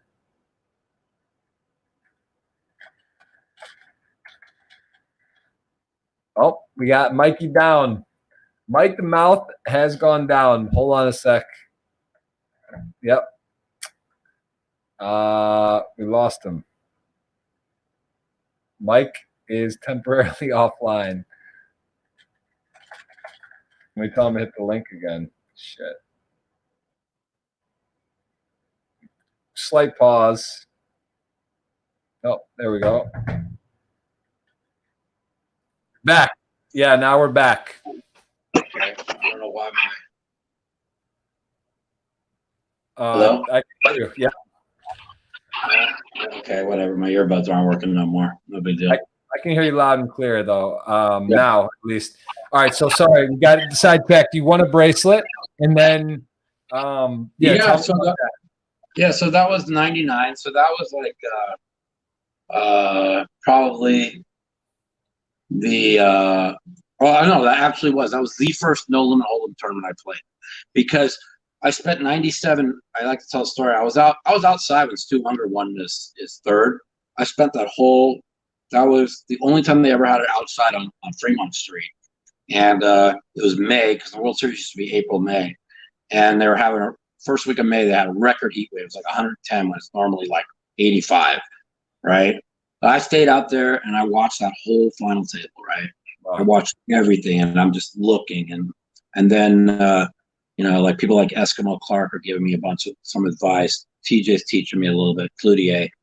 And, they were teaching me how to pick up dead money. These are the most important things, how to pick up dead money. You know what I'm saying? And now they all know how to pick up dead money. So now I always tell people, what's changed now between now and then? Well, in 2011, everybody was fighting for the dead money pre-flop. Now, it's not so much dead money, since everybody's learned how to pick up dead money. The game is basically gone from pre-flop to post-flop. And that's basically what's changed. And a lot of times where I do make a mistake is when I let myself think that I could 3-bet big with nothing. And, the people's stacks are deep. I have to remind myself that doesn't work no more. You have to, it's really important to use your image, see lots of flops, play a lot of hands post-flop, which I was always really good at. But so the adjustment to me wasn't that hard. The adjustment for other people, a lot of people, has been tough. You know what I'm trying to say? Because if you are able to just always like move in on people where they can't call you, the game's going to be pre-flop. When the stacks are deep and nobody's going to move in 250 big blinds, because that would just be stupid. They're going to win this much. So the game's just become post-flop. So and back then, how was it when you won that first no limit event? What was the style like? Give an example. Was there not really any 3-betting? Like, what made you? Well, the only ones that the 3-betters, the 3-betters were me, the Irishman who won the World Series that year, actually. All right, he's the one that gave me all the chips at the final table with 2 deuces when I had kings. And they're like me, Lane Flack, Carlos, Daniel, Huckseed, Phil, and then Ivy didn't really become a no limit player until 2004. So 2003, 2004, he was more of a stud player. We were like all the top players. So when I was at that final table, first no limit tournament I ever played, but I spent time studying. You know what I'm saying? I'm like, how do I put my aggressive limit hold'em skills and adjust them to no limit, knowing you make one mistake, you're out. You know what I mean? Right. So I took that with the advice I was given by a lot of people on how to pick up dead money. And you know, back in the day, there was a thing like, okay, so the guy loses a hand, and he raises the next hand. You just three bet him because he's always tilted from the hand he lost on hand before. And when you three bet big back then, you know that was called picking up dead money. You know, I mean, even to today, that probably works, but you're so deep. A lot of people they'll think that you're doing that, and then they'll four bet you big or whatever. People, everybody knows. So the game kind of switched to a lot, mostly pre-flop, post-flop. Are you any things like what you've noticed watching high rollers, tournaments, TV, poker now? What do you think that we're so far past? They've got the big blind ante now, speeds up the game. Shot clocks in a lot of venues. You know, these type of things are great inventions, but poker seems very robotic. Not a lot of talking, not a lot of animation, not a lot of stuff. I actually had Matt Savage on the podcast recently, and we were discussing the rules because they're very different or perceived different in the US versus in the UK or in Europe. So in Europe, you can talk, you know, like the William Kassouf's train of thought, chatting over the top, talking about everything. Whereas in the US, the dealers and how it sort of is you can't really talk about hands, or you're not supposed to like engage in the hand. It seems like that is how the dealers and people are trained now, to not really allow talking. Like literally, if you start talking to a guy like, man, what do you got here? They're like, no, can't do that. Or like, I think you have this and you can't do that. And it's like, Matt actually it's bad for the game, man. It's bad for the game. Listen, when you play, that's the thing, you know, when you're playing high rollers, you know, you really can't talk because you're playing all the best players in the world. You know, I don't play high rollers because you know, I have a different opinion. I believe that poker's about playing people. When you're playing, making money, it's about people who play worse than you. You know, if you're playing, all them people are playing high rollers. I mean, you see anybody dominating? I mean, the money just goes around and around. Yeah, Adrian Mateos does good, and a couple others do, but the money just always going around and around and around, and it's going to go round and round because the difference. And I tell people this all the time: the difference between the best player in the world, which might be right here, and a guy that's me, which is probably right. Well, I'm a lot higher. I thought I was down here, but I'm more closer to here. I didn't realize that. Phil kept telling me I was, but I didn't realize it. So I've been playing a lot more with these people, and people don't understand, and they get big egos or whatever. That difference can only will show over a 10, 20-year period, because the short term, you can't show that much of a difference will not show up short term. You see what I'm trying to say? Right. And so when people go on these big rushes and you see, and their egos go to their head, and then the next thing you know, they don't want a tournament for next year. You know, it's like, yeah. Right.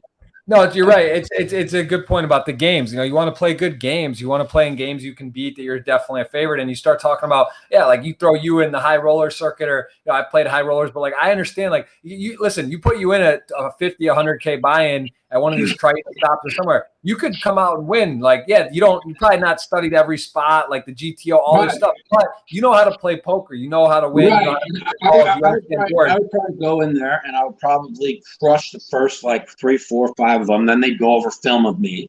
They pick up my weaknesses. Me, I'm too fucking lazy to go over film. I've never watched I've never done a sim or a fucking film or none of that shit in my life. You know, right. and that's why I don't care what anyone says. You can't teach talent, because, you know, I've argued this many times, but my results speak for themselves. I played 4 no limit tournaments in the last 5 in the last 2 years. Okay, so I played one of those what are they called where you have to win your table? Shootout. So I played shootout. I draw literally on the table. I drew the 6 Germans that are considered like 6 of the top 10 in the world. Daniel's like, you got no shot at winning that table, Mike. He goes, you just have none, right? Of course, that lights a fire under my fucking ass, you know? Like, I'll fucking show you. And I played against these guys, and I promise you, okay, I know it. I was the best fucking player. I knew what they had. I knew where they were. I knew they were trying to make a move at me, and I ended up head up where I grenaded it off because I tried to, and even the one guy said, he goes, it would have worked if I didn't hit an 8 on the turn. Right, because I was folding a lot of buttons, raised and folded. You know, I'm trying to act tight. That's what I do. I try and act tight, and then limits go up a little bit. Shut up, Flash. And when the limits go up a little bit, I switch gears and I use my image, and Right. I 3-bet real big, and he called. Flop came queen. I had ace king and my queen jack. I bet, he called, and then 8 came on the turn. He checked. I bet, he called. Then I moved in, and like he watched me all day. He's like, man, Mike's never moved in. Mike's never put it back. He's never put a chip in. And it took him like 4 minutes to call me with queen 8. He had queens and 8s, and he told me straight out he would never have called me an 8 on the turn because my interest is so tight. So it's like.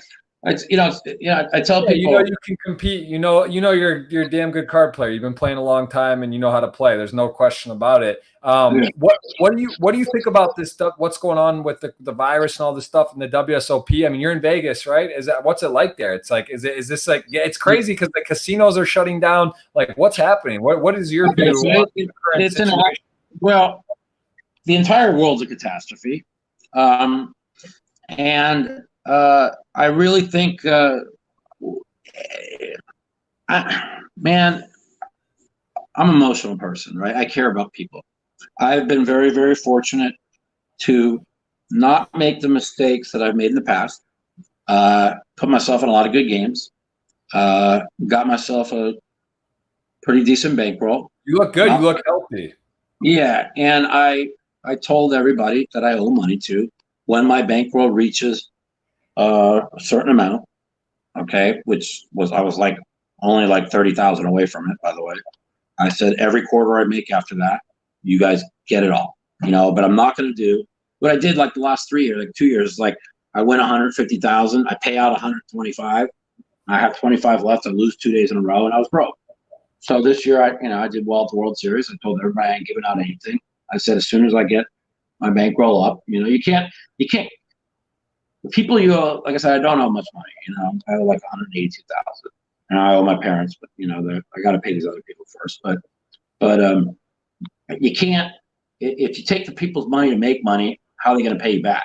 Right. Do you really want me to give you 5,000 now, and then 5,000 or 10,000, and all of a sudden I lose 2 days in a row, and you don't get no money, or do you want to just let me just work, and then you'll get it all in like one clump? You know what I'm saying? So they understood a little bit, and lucky for me that I've put myself in a situation that if I have to be home now for 2 months straight, I can get the bills paid and not worry about things, But what does that mean? What does this isolation mean for you then? It's a guy who plays live poker 4 or 5 times a month. You say, what are you doing right now? Are you going to play any? Well, I was going back to I was telling you about the Cabo trip. So all the people that we went with Cabo now, we set up yesterday. It was probably the most fun I've had in 2 weeks, and everybody was like really having fun. We set up a home game from this free app called POKERRRR. Yeah, right. I know. So, yeah. Okay, and keeps track of all wins and losses for everybody. And then we also are all hooked into an app called Zoom, in which we have like kind of like Hollywood Squares. Like all 9 of us are in the Zoom chat, and everybody's like making fun of each other. What do you got? So it's like we're playing on this little app on our phone or on the computer, and then we're on the Zoom app, and we're having a lot of fun. So we played last night, a little 5-10. We're probably going to be probably 10-20 today, maybe quarter 50 by the end of the week. Who knows? Very first hand I played, I got ace king, and I didn't know how to use the move the chip in and raise. Yeah. And I'm like, how do you raise? I want this hand every hand. How do I raise? And somebody just called the raise, right? Somebody had already raised. I had ace king of spade, and then call, and then one of our friends like John Ferraro, he makes it like 250, right? And I just know he's just jacking around. I'm like, I go, what are you doing? I said, I told you I want this hand every hand. All in, I said. He calls me. He has ace queen, comes 6-6-3 queen on the fucking turn, and they're all laughing. So I'm 1,000 loser right away. But I ended up, then the deck smashes me over the next 10 minutes. I was like $836 winner, but like remember I was telling you I was trying to get my sleep schedule switched around, so I was kind of up all day. So I went to bed kind of early, which and then came my wake up call at 2:45 a.m. from Phil, He's like, they beat me for 10,000. I said, how can you lose 10,000 in a 5-10 game? Right. I've seen bigger. I've seen way bigger, man. Those things on those apps and stuff, it goes fast. It can really get crazy. I've seen some crazy losses in there. So he's telling me all the hands what happened, and I'm like, Phil, how do you not fold there? He's like, yeah, that was a bad call. He goes, that was $3,000 I gave away. I'm like, I go, and then there was the other hand where, when they check raised him big with Jack 10-8 board, he had 2 queens, and he called off $2,000. I'm like, one guy had jacks and 10s, the other guy had king queen of spades. But I'm like, when you get check raised 2,000 on a Jack 10-8 board, I'm like, Phil, your queens can't possibly be good, Yeah, sometimes it can happen fast. But so there are ways. There's things you do. Obviously, there's some online stuff. You don't really play much online, I guess. You haven't played in a long time. I just got me there's a lot. I'm not going to say any names or anything. There's a lot of underground accounts and things, and we pay at the end of the week. Or now with this whole virus, they just have people that they know is good, so you pay at the end as soon as the shit's over. So I got an account yesterday. I haven't started playing on it yet. I put $1,000 in WSOP.com. Played that tournament yesterday. I'm probably going to play a little bit of that. I'm going to probably do 2 podcasts a week instead of 1. One where I'll have a guest. Another where I'll just. I kind of like do things a little bit. The podcast was really structured for a while. We would do. I would talk a little bit. Then we'd have different segments, and then we'd have our guest. I started yesterday, or we started recently, instead of recording it, because my editor he's like a perfectionist. He always wants to be perfect. We started doing, we've now done like 4 live ones in a row. The live ones are good because people could call in live. I take live phone calls from all my fans. They all want to know what's going on, what my opinion is on different things. And I just love talking to people. I love my fans. And so we've been doing that. But it's real important that I try and get at least a guest once a week. And, in the times we're going through now with all this, I totally, I was gone mainstream. I had a bunch of sports people on, had a bunch of political people on. Right now, we got to all band together. This could end up being the greatest thing that ever happened in the world. All the division. For sure. There's some ways this could really how it all shakes out will TBD, but it could become something where we sort of everyone just gets a reset, gets to pause, take a look at what they're doing, how their life is, and maybe make. Like even me, it's like I was very politically active, and now it's like I don't even care. There's an election this year, and I'm not even thinking about it. There's I'm a diehard Laker fan. I don't even think about the fact the NBA season's over, even though I thought, I'm like, oh fuck, we're gonna win a title this year or whatever. It's like all I think about, and this is the good heart in me, is other people. Right. I think that's where my life has changed so much. I've got a new book that I'm working on also. And this time off might be able to get me to get it out by the World Series now, but it will be because the World Series will not be starting June 1st. It's called Poker, Pain, and Politics, How All Three Made Me a Better Person. Right. That's a cool title. Yeah. And it all comes, it basically, it's really not really about any left or right politics. It's kind of about the fact that my whole life revolved around the green felt. Like literally until 2014, I didn't know. When I met my girlfriend, I told her she couldn't understand this. I have never watched TV in 25 years. I watched Sports Center, sports, movies on HBO, or anything. I didn't even know Netflix existed. I shows you what bubble I was in. I never watched the news. I used to think the news was evil. I never watched anything. So I think you're, like I said, there's can definitely always, it's not about what happens, how you react to what happens. And we all have a choice to see how things fan out. I got to ask you this. I just thought of it. And I wanted to ask you before. You had a very, I guess, infamous chat call with Mike Postle. And is that episode number what? Was that on here? That was probably, yeah, it's on there. There's Somewhere 2 here. episodes. I would say that was probably about 20 episodes ago. I've done 38, probably episode 17 or 18, I would presume. Oh, Pretty here sure. it is. Mike Postle. Yeah, a couple of things. Can you I honestly haven't heard this name in so long. What is going on? Is there any update? Have you had any clarification? Yeah, on Mike Postle? I'm kind of keeping it on the low. This is a flow show, man. This is where shit gets exclusive. Let's break something. Okay, so I'm in touch with Mike Postle. He texts me, whatever, and he's like, I'm just about ready to try and prove my innocence, whatever. People don't understand. Okay, I have my own opinion of the situation, but I'm not going to go public with it because I'm not going to go out and say he's guilty, he's guilty, he's guilty, he's guilty, he's guilty, and then all of a sudden he's finding himself he's not guilty, and the guy starts suing people for libel. You destroying the guy's name. Okay, until proof comes out. We live in a country. See, people forget. Innocent until proven guilty. USA. You're innocent until proven guilty. And see, this is why I look at everything going on in the world. It's like going to be a reset, like you just said, a reset, right? Yeah. People need to understand, okay, our laws. It's not guilty until proven innocent, okay?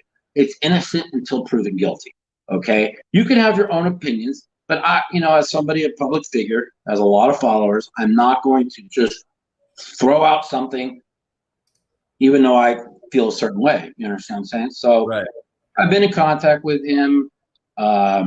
He wants to come back on the show and clear his name. But the only difference is when he does come back on the show, it's not going to be me letting him talk and throwing softball questions at him because I didn't know anything. I was busy playing. I was all over the world. I had just played like 3 or 4 tournaments, and I really wasn't in tune with what was going on, or I'd seen like 3 hands, you know what I'm saying? So it was actually, even Herolibus, who originally thought it was a really bad interview, texted out how Mike's the modern day Columbo, what a genius he did by doing the interview the way he did, because he wasn't coming on Joey Ingram and coming on fucking Doug Polk and going to take hard ass questions. He's just going to hang up. You understand what I'm saying? So you got to treat people with respect. Let him try and tell a story. He was very, very, very nervous to come on. I've told the story many times. Listen, a friend of mine, Tim Burt. I don't know if you know who Tim Burt is. He's good friends with Postle, and he's like, listen, I've been friends with this guy 15 years. I mean, he's a stand-up guy. I don't think he did this. And then he hooks me up in a messenger on Facebook with him. And so we're talking. I'm like, well, I've heard this a little bit. I've seen a couple hands. I'm like, if you're innocent, I'm like, come on my podcast, right? And it's like, well, I'm getting all the kind of a runaround. And when you get a sense of something when you start getting kind of runarounds, and then I'm like, dude, this thing just went viral. I'm like, this is when Barstool Sports reported on it. I'm like, you've got to get on this podcast. On my podcast, I go, I'm going to treat you fairly. I'm not going to ask you any hard questions. I'm like, if you're innocent, man, you need to clear your name before this really blows into something. Dude, like an hour later, it's on fucking Sports Center. I'm like, dude, they're talking about this on Sports Center, right? I'm like, you need to get on. And then Tim Burt's like saying, you need to get on. So we, again, he's again like really worried, nervous, whatever. And my girlfriend's like, get the fuck out of the way. And she pushes me out of the way. And she starts typing with him, right? And she's like, women, they know how to talk. I mean, say what you want about women. The women are great, but you love them and hate them. They're smarter than we are. Don't think they're not. They are. Okay. Right. Okay. That's just what it is. Just don't deny it, man. Women are smarter than men. Okay. Okay. He's on there. She starts talking. She's like, okay, he's coming on the show. So for 5 minutes, right? So we get him on, right? And I was, trying to just let him tell his story. You know what I'm saying? I didn't know anything. I just wanted to let him tell a story.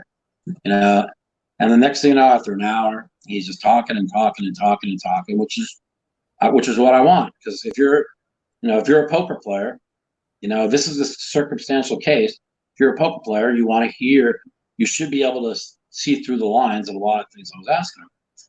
And We went from 12:30 to like 3:40 in the morning, and he just wanted to keep talking. I mean, I could have had him talking until 6:30 in the morning, but I just I had enough. I had my opinion was already set, and I respect the man. Innocent until proven guilty, and we're still, and because I showed him respect of that when everybody was crucifying him in the poker world, he got back in contact with me like a couple of weeks ago, and he wants to come on the podcast and clear his name and show all the things, and I presume. Is there a trial set? What is the actual status? That's actually a good question. I had heard from the lawyer that's suing him, because he's actually working on a case for me, that he had lawyered up, because I told him that I hadn't heard from Mike in a while. He says, yeah, he's lawyered up. He's not saying anything. But now he texted me a couple days ago, and he wants to know if I knew any lawyers for to go after people for libel. You know what I'm trying to say? So when he says things like that, I mean, he has enough proof, he says, to clear his name. I can't wait to hear this. I'm like, oh, baby, I cannot wait for this podcast. It's definitely a wild story. Just like anything, it passes, right? Like it kind of was like Joey Ingram lost his mind, was going this 24/7. Everyone was losing it. It was so crazy. And now it's like, I don't even know, is anything happening, right? And that's like where it's like, I don't think anything's ever going to happen. Matter of fact, Stone's Casino is suing to try and get the case dropped, because, I mean, there's obviously you have to have proof. That's the bottom line, okay? And the proof, see, this is what the weird thing is. My editor from my podcast, Danny Egloff, he told me straight out, we've looked at a lot of tape. He says, if he's cheating, it's in the phone. He goes, I used to run the live stream for my company that my piece of shit fucking ex-partner stole from me. By the way. What company is that? His name is Chris Torina. His name is Deep Stacks Poker Tour. We sold it to WPT Deep Stacks. We sold it to the World Poker Tour. He literally stole it from me while I was recuperating. They needed, I have no problem saying it because I want everybody to know. And I don't blame the WPT because they don't know. And I'm going to sit down with the guy who runs the WPT. I keep talking to him. Blitz guy said, Adam, I need to sit down and talk to you about something. And I'm going to sit down and tell him the whole story because I know he doesn't know, So they needed 80% to sell, and they had 75.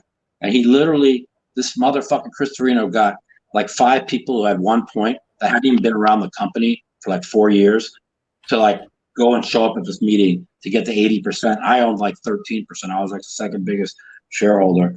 And so I didn't have to show up and sign off on this. So this guy basically stole the company. He sold it to WPT. Tristan literally had a guy.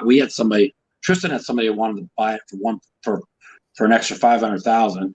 But I'm not familiar with this guy. I don't think.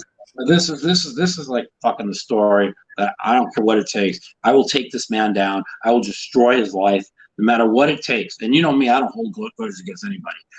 I can't deal with the fact that he works for WPT and gets $260,000 a year, whatever he makes, while I sit there and had to struggle for fucking 2 years to survive when I built the company. Me, Tristan, and Mike Mizrachi, we did everything. Chris did nothing. Chris was just the guy that dealt with all the different casinos that got us all the gigs, and the brand. But me, well, mostly Tristan, but me because I got sick. I mean, we built the thing, and this guy, he fucked us all. So, I will not stop till the one day that Adam Pliska tells me he doesn't work for them anymore. When that day happens, that's all I care about. I don't want to hurt the man. I'm not a violent person. I can't deal with the fact that I built the company off of my brand, and he stole it from under me and fucking stole $300,000 from me while I was in bed recuperating, trying to survive. That's hard to deal with. You know what I'm saying? And what's his statement? What does he say when you try to talk to him about this? Oh no, he just ignored it. Him, my corrupt fucking tax lady, who I literally was dealing with. She'd been my tax person for 15 years. I hooked her up in the company, and they did this whole fucking scheme to steal like a minimum of 300 grand that I could prove. You know what I mean? Well, I didn't mean to trigger you. I've never heard of this story or anything about this. You got to understand, this is a guy that fucking told me in 2013, I have a video on his birthday. Stick with me, Mike. I got videos. You know, you can look up Chris Torina birthday video. Mike, I'm gonna make you millions. You know, I'm gonna make up for what Full Tilt did to you. He goes, you've been here on my side. You know, and he ends up doing worse to me than Full Tilt ever did to me. You know what I mean? So, and then I have this injury, right? So, you know, you put these two together. I'm bedridden. You know, then I had all these complications. And this guy's busy stealing my company from me while I'm recuperating. You got to be an evil person to do that, you know. Damn, so that's one thing I think about all the time is just you know, what am I going to do one day to destroy this guy? But you know, whatever happens, happens. I'm a very forgiving person. I don't hold grudges, you know. But like even the guy that set me up to put me in jail, cried on my shoulder. I'm so sorry what I did to you. I'm like. And I was like, why would you do this to me? I'm like, I don't sell drugs. I don't do any of this. Why would you do this to me? And he's like, and you know, he's like, well, he goes, they were going to put me in jail and then they were going to fucking deport me back to Iran and I was going to lose my doctor's license and I had to come up with this. And he starts crying and bawling. I'm so sorry. He goes, I made a mistake. He goes, I cried every day you were in jail. Can you please forgive me? And I'm like, I forgive you, but I can't be your friend. You know, his name's Keon Cavey. And in life, you can't hold grudges. If you can't forgive, you can't move your life forward. That's the best way to think. I can't forgive what fucking this Torina did to me because he did it to me while I was bedridden with an almost paralyzing injury. You see what I'm saying? And he just kept lying to me as he was stealing the company from me. I mean, that's a big, big difference than a guy that set me up to put me in jail for 6 months and because he was going to be deported and put in jail for 10 years. Okay. He says, you know, he said I made a mistake. I should have took the blame. I was scared. And you know, I mean, I believe his apology was sincere. I mean, he was in tears. This is, I don't know, probably 2000 and, let's see, I was in jail too. Probably about 2010, 2011. You know, I said, listen, I forgive you, but I can't be your friend. Because he kept coming up wanting to be my friend when I was playing poker. I'm just like, I just can't be your friend. I'm like, but I do forgive you because this is, people make mistakes. But I forgive everybody when people make mistakes, you know. But I unless this fucking Chris Torina comes up with 150 fucking thousand of me and tells me it's just never gonna happen. You know what I mean? I apologize. I didn't mean to trigger you. I've never even heard this. I didn't know. The name sounds familiar, but I didn't even know. I do know about WPD Deep Stacks. I'm good friends with Tristan, and I know he put a lot of time, effort, and sweat in there. Tristan put a lot of time. And Tristan got fucked for a lot of money, but he got fucked pretty good too. Because, I mean, we you know, while I was recuperating, I was talking with Tristan. Tristan was like, Mike, I got this covered. Don't worry. He goes, I'm working with Chris. We got it covered, Mike. Just get better. But Tristan, he had no idea. Like he just thought that Chris was telling me everything. You know what I'm saying? Because he knew that I was so bald. He had no idea that what he did. I'm like, well, didn't it? You know, and I said to Chris, me and Tristan, we talk every day. Really your audio cut a bit, Mike. Your audio kind of cut. Your audio like went out. Yeah, I can hear you, but it was just a little fuzzy. Yeah. So me and Tristan, you know, we talk. I talk to Tristan like at least a couple times a week. And so we were. I was like, Tristan, you didn't find it funny when they needed 80% people to make the sale go through that I wasn't there. He goes, yeah, I thought it was weird, but he goes, I thought it was because of your injury and you were at home. He goes, I'm like, no. I go, you didn't find it weird that this guy, and this guy who hadn't been in the company for 4 years were there to sign off and I wasn't there. He goes, I look at it now. Yeah, now I look at it. At the time, he knew I was sick, and he just figured Chris was telling me what was going on, and that's what kind of happened. He basically stole the company and stole the money. And damn. Well, I hope. you have to understand how hard that is on somebody. You had the full tilt fiasco, right? Then I worked. I staked me. I got myself on my feet. I had like $1 million again. I was back on my feet doing well. I'm putting all this time into the company, me and Tristan and everything. And then I have this major injury. And a guy who's you consider probably your best friend and you trust more than anybody is doing everything he can. Okay, hold on 1 second. The audio just kind of cut out a bit. I mean, I can hear you. It's just muffled. No, it's just getting low. Hold on. I don't know why. I've probably been on the phone for a while. About 2 hours, no wonder. Let me just plug this in. No big deal. And when somebody you totally trust in your life, right? And you consider him your best friend, you just believe he's, that person's being honest and telling you the truth. And as it ends up being that this guy was, hang on 1 second. And this guy was like stealing everything you work for, and he was actually, like my girl calls him a sociopath. He's an absolute fucking sociopath. So, that was probably the hardest thing ever on me when this guy did this, because I'm at my most vulnerable. I had a surgery that was not life-threatening, but there was a really good chance I was going to be paralyzed for life. I mean, there was. The doctor told me 10% chance, but I don't know. The night before, I was comfortable with the operation, but the night before, and he calls me, he says, do a lot of praying tonight. I'm like, okay, this is way worse than they're telling me, So that scared me a lot. And then when I got a second opinion on my injury, because I have all this other problems from it about 2 years ago, he told me that he looked at the MRIs before the surgery. He's like, man, he goes, I've done thousands of surgeries. This is the 6th worst one I've ever seen. And the guy who did my surgery told me it was the worst one he'd ever seen. And he says, you should thank God every day you're able to walk. He goes, I look at this MRI and I don't even know how you're able to walk. So when I heard that and got that second opinion, that really changed, that was a game changer for me. That kind of changed, start appreciating things. And like I said, about going back to my book, Poker, Pain, and Politics, it's not a left-right thing. It's like my whole life revolved around the green belt, and politics made me realize all the people that are suffering from bad policy decisions that were made by former presidents, whether it was Bush, Obama, Clinton, that have gutted middle America. And people don't know. We're poker players. We don't know what's going on. I mean, fuck, we don't watch the news. We play poker. But, you get to learn, like, all these people that lost. I had no idea there was like hundreds of thousands of factory jobs gutted.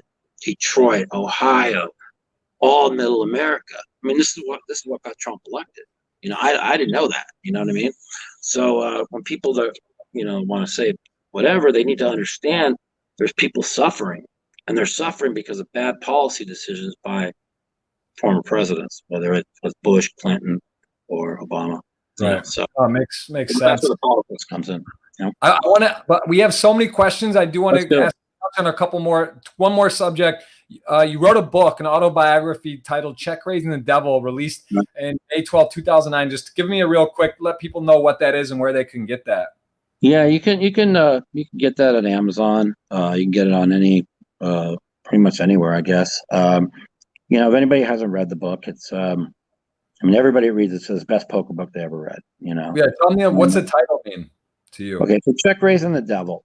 I came up with that title because I in the early 2000s I'd never done a drug in my life. Never. I was anti-drug. I drank maybe once a month. And I met a stripper on a cruise. She got me to do ecstasy for the first time. What year was this? This was 2000. And and before that, though, I would win like 30,000 a day every day. I mean, I just never lost. And I would come home and I would cry all the time. I never understood why I was crying. And then once I started doing ecstasy, it kind of gave me a personal life I never had. You know, I don't know if you've ever done it before, but it kind of changed the way I perceived the world. And a lot of people, you know, you read about people who've done ecstasy, have had life-changing experience, and I had a life-changing experience. Like the next day I did it, I looked at the sky. The sky was bluer, the mountains were nicer. The way I looked at people was completely different. It changed the whole outlook of my life. And so the next thing you know, that led to one thing, that led to another thing, led to another thing. And the next thing you know, I was, you know, a lot of people think I did all this coke and all this shit. I went out on a weekend. I used to tell people this all the time. It would be like, I'd have, because I had all the money. You got to remember 2000, I had all the money, you know, nobody. So I'd have a group of 20 of us. We'd go out. I'd buy the pills for everybody. You know, I think like, I don't know, less than $20 a pill. I'd buy them for like $8 a pill, cheap, and I'd buy 100 of them, take everybody out. Then we go out and party all night, and then we do after hours at my house because I had like a really nice pool. They didn't have pool parties back then in Vegas. So, you know, I was basically doing all that. And the next thing you know, I realized that one thing led to another, and I was doing ecstasy, then I was doing a little bit of coke, and then I was brain dead on Tuesday. So I had to get myself focused to play poker. So this girl's like, take a little bit of this. And I'm like, what is that? She's like, it's speed. I go, what's speed? She goes, don't worry about it. It's going to help you focus. You know, I didn't know. I'm an idiot, you know? So I started taking the speed, and Ray D. Cardini told me, don't do that, Mike. Don't do it. He goes, trust me. He goes, I do it. He goes, I've done a lot of it. It's very addicting. It'll destroy your life. Of course, I thought I could control everything because for the first 6 months doing crystal meth, I won like 1.2 million. I was like so locked in. It's like I was like seeing through the cards, and I'm like, oh, yeah, that'll work. But it turns on you. It turns on you. So I'm not. Listen, crystal meth's the worst thing you could ever do. I call it meth is death. And it makes you think you're playing good and you're Superman as people are lining up to play with you and you're up for 3 days. So it was like one day I came back from Paris. I won like 360,000. Then I came and party with some stripper for 2 days, and I said, holy shit, I've only slept 2 days in the last 9. I'm like, this is sick. And I went and fucking checked myself into a doctor. I said, listen, I need to quit doing it. I don't want to do drugs ever again. I need help, right? And he said, this is how it's going to be. And he gave me some antidepressants and some stuff to get me through. He said, you're going to have the urge for 1.5 years. He goes, you got to just fight through it. And I believed everything this doctor told me. And I had the urge for 1.5 years, and I quit cold turkey, and the rest was history.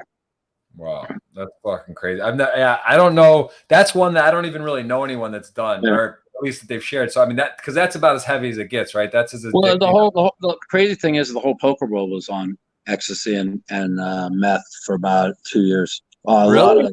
A lot of very, very, very, very, very top players. I'm not naming names. Yeah, of course. And a lot of them didn't get clean till 3-4 years ago completely. You know, right. I mean, it's the exit, especially the meth thing, is the toughest thing in the world to get off of. You know, I don't know. Is that what's what it comes from? Check raising the devil? Is that what you're referring to? Yeah. So what it is I realized I got diagnosed with a mild case of bipolar. Like they have the bipolar where you're like angry and happy, and you're belligerent, and you know. I had the bipolar, the milder one, where like I would just get depressed all the time. So what I was doing is I was using street drugs to overcome my depression. Right. And once they put me on some stuff to fight my bipolar and some antidepressants, I never needed street drugs anymore, and it leveled me off, and so that's why it's called check raising the devil, because I had to learn to understand the chemical imbalance in my brain, you know, and so what I was dealing with. And a lot of people ask me, you know. Yeah, that's heavy. That's heavy stuff. Yeah. I didn't know that either. But people ask me, you know, why am I so public about it? Because listen, you can't learn from your mistakes unless you be public about it. You know what I'm saying? You know, kind of like I'll give you an idea, like the new goalie that we have for the Vegas Golden Knights. I mean, he openly, like 2 years ago, had to go for rehab or whatever, and because he was bipolar and he was dealing with all these issues. And there's even even Daniel now. He deals with understands bipolar issues now. And he even said, I apologize, all the things when I used to say you're a mental case or whatever, because he understands it now because he's been doing a lot of reading. And so unless and if you have to deal with it, it's a hard thing to deal with. So I pretty much opened up about everything I've been through, and how the cheating scandal at UB fucking affected me more than anything. I was just gonna say that was like the two parts to that. So this book, but also talking about that with the Russ Hamilton deal and legal action. You were a victim of that scandal, because this is also one of the speaking of Mike Postle cards showing possibly if he's was on the note, but this is the incident that stood out like a decade before this whole ultimate bet, that if you're not so I didn't know, how were you directly impacted on that? You were playing there a lot? I think me and Perlob were impacted the most. I thought I would get $1 million back. They ended up giving me like $350,000 back.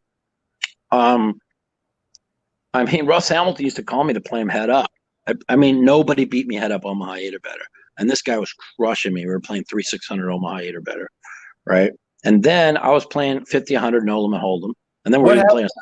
What happened before I started to interrupt your story? What happened to Russ Hamilton? Is he still around? Did he go to jail? Yeah, he's in Florida. He plays poker in the card rooms in Florida. People come up to him. He's like, he says, yeah, I did it. What are you going to do about it? I mean, I can't believe somebody hasn't fucking done something. Wow. But he's a very bad person.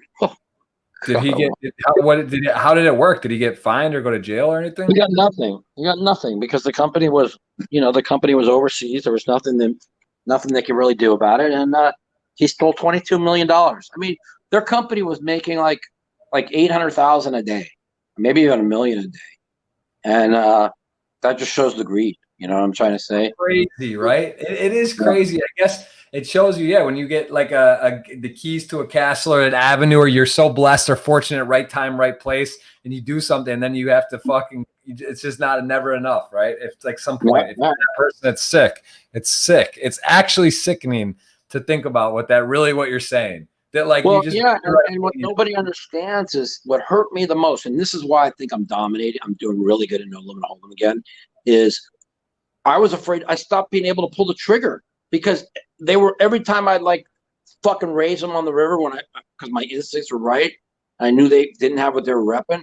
I was getting called by third pair, fourth pair, pair. That's the kind of stuff you can't really put into perspective because you're right. Because think about that exactly. How does that affect your mental play? The next day you're playing a live game, you're on another site that's legit, and now you're losing, you're playing different, you're not sure, you can't even put a price on that. Yeah, so that's why I started. That's when I switched up my game in 2007, 2008. I got really nitty because I went from the most aggressive player in poker to the nittiest player in poker. And so in 2007, and this happened in 2008. So, but I knew the thing that affected me was right after I won. I final tabled the main event in 2005, and then I won the Tournament of Champions. I was the first. That was $1 million, right? Back to back. I was the first person to win $1 million tournament to make $1 million score twice in the same year, and that held up until the high roller started. Like maybe Oh, really? I didn't realize that. It wasn't until like maybe 5-6 years ago that somebody else won $1 million score twice in the same year. Yeah, I was the only one.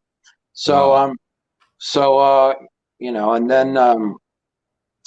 But all that money I won went right to Russ Hamilton, and I kept giving all the money online, and I just knew I was getting cheated. I lost 50. I talk about winning 53 out of 54 sessions. I lost 53 out of 54. I mean, I just felt it. It was the only time. I think I've been cheated like 3 other times, but this one was the only time I just knew I was getting cheated. I could just feel it. You know what I mean? And it affected me ability to pull a trigger, and I wasn't able to start pulling the trigger again. Probably, I look back at everything happens for a reason. So you had, the Black Friday in 2011, right? And then I was playing all mixed games, no limit at all. And then came my injury in 2014, in which I basically played like maybe 3 no-limit tournaments between 2014 and like 2018. And then all of a sudden, last year I played the LAPC, got 27th, and everything, like, because of all the time off, it allowed me to start pulling the trigger again. In other words, I wasn't thinking about not pulling the trigger because I was going to get called like I was for years after the Ultimate Bet scandal. I was, I'm just back to being myself, setting up an image, finding the right spots, and I really feel like there's a few people I think play better than me, but I think if I started playing every day, I within. You're in the matrix. You know that you got. I mean, obviously you're a damn good card player. There's no one who could say anything. You got 9.75 million in live tournament earnings, and you've been around, withstood the test of time, and you've been through a lot. It's fair to say, just even some of the stuff, some of these things I've heard about or know a little bit about, but kind of realizing the different situations and struggles and spots you've been put in are it's pretty crazy, man. Definitely been put through a lot of shit. One of the things is like when I first met your buddy Mike, right? I told him, and he didn't know, like, coming out of those 2008 Olympics, like how big a famous he was going to be, right? And I met him right afterwards. And then New Year's Eve, 2008, that's when I met him and we were hanging out. Yeah. And I told him, he did something, and I pulled him in the back room, threw him down. I said, "Don't ever do that again." I said, "See all these people in this room." I remember we were at the Palms. Yeah. We were playing. No, you were there. Yeah, remember when you went smoking that pot? And I said, "Dude, these people want to see you fail." He didn't. Mike never. The thing is, Mike got put in such a bad spot for some of the stuff, that whole thing. But I mean, again, it's like not about what happens, how you react to what happens. But it's the thing, you don't realize how famous you got with poker. Obviously, athletes, different things. Guys you're put into the limelight where it's just like you don't realize it because you're not thinking about it in like situations that are normal. And it's so crazy to think about now, like, it's like taboo, like marijuana, this and that. And now it's like on every corner, it's legalized, it's wrecked. It's so silly. It's like he's like, come on, what are we talking about? But it just shows you that, but still the example and the fact that you got to be. But I remember, like, when the Bond picture came out, I talked to him on the phone. He's like, "Mike, that happened before I met you." He goes, "That happened like 3 months ago." But, at least I think that he got aware when I told him, because when you get famous, everybody's not looking to be your friend. They're looking to take you down because they're jealous of you. Okay. Right. I know it sounds crazy. Yeah. It sounds crazy, but it's true. They want to be close to you, but then they want to see you fail to say, "Ha, I told you." You see what I'm trying to say? And that's just the way the world is. It's a sick world. And not to change the subject or anything, everything that's going on right now in this world, if it doesn't make the world a better place and unite the country, then the country's finished anyways. If this cannot unite the country, we're basically, we're in a war. Again, I'll tell you that. I'll tell you something. I agree. I think that ultimately it can. I'll tell you the problem though is, supply chains, order operations, like the statistics on people that live paycheck to paycheck or have it's crazy. These are the people I cry for. That's why they're getting the National Guard out and stuff. Because, like, guess what?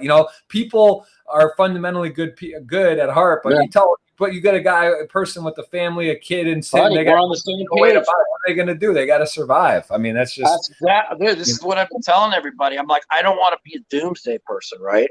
I go, but when you got people that work paycheck to paycheck, okay, and they got a wife and 2 kids, okay, and they have no money, okay, they're going to take a gun. They're going to start looting stores. They're going to start holding people up. They're going to start shooting people for food. I'm like, this is going to get ugly fast. Yeah, let's hope not. But you're right. I mean, again, at some point, it's like, it's not, people don't do it out of greed or, we're talking about fight or flight. This is what I tell people. It's fight or flight. Yeah. Everybody is fight or flight. And the one thing I learned when I was in jail for 6 months is, and I've been that's why me and Daniel's working on some programs to help people when they get out of jail is like, the reason why people get back in jail is because and this is why I'm like, even if they give somebody 25 cents an hour, they get out of jail, they'll have $600-700, right? So my idea has always been, you know, you get in jail, you make a mistake, they let you out now if it's not a violent offense. You get everybody gets $3,000. Okay, you only have 2.5 million people in jail, and probably they can release 1 million of them. You get $3,000. If you that gives you enough money to get yourself last month's rent and a job, right? You can take a bus. Fuck, you can even maybe get a cheap car, right? And get on your feet. And if they reoffend, you go in there and you do double time. You get back out, you get $3,000, right? If you reoffend, you get double time. Okay, this is going to put you, you know, this puts people in a chance to succeed. When you let people out of jail with nothing, okay, it's fight or flight. You need to get food over your head. So what are they going to do? They're going to rob and steal now because they want to go back to jail because they get the 3 meals a day with a roof over their head. You see what I'm trying to say?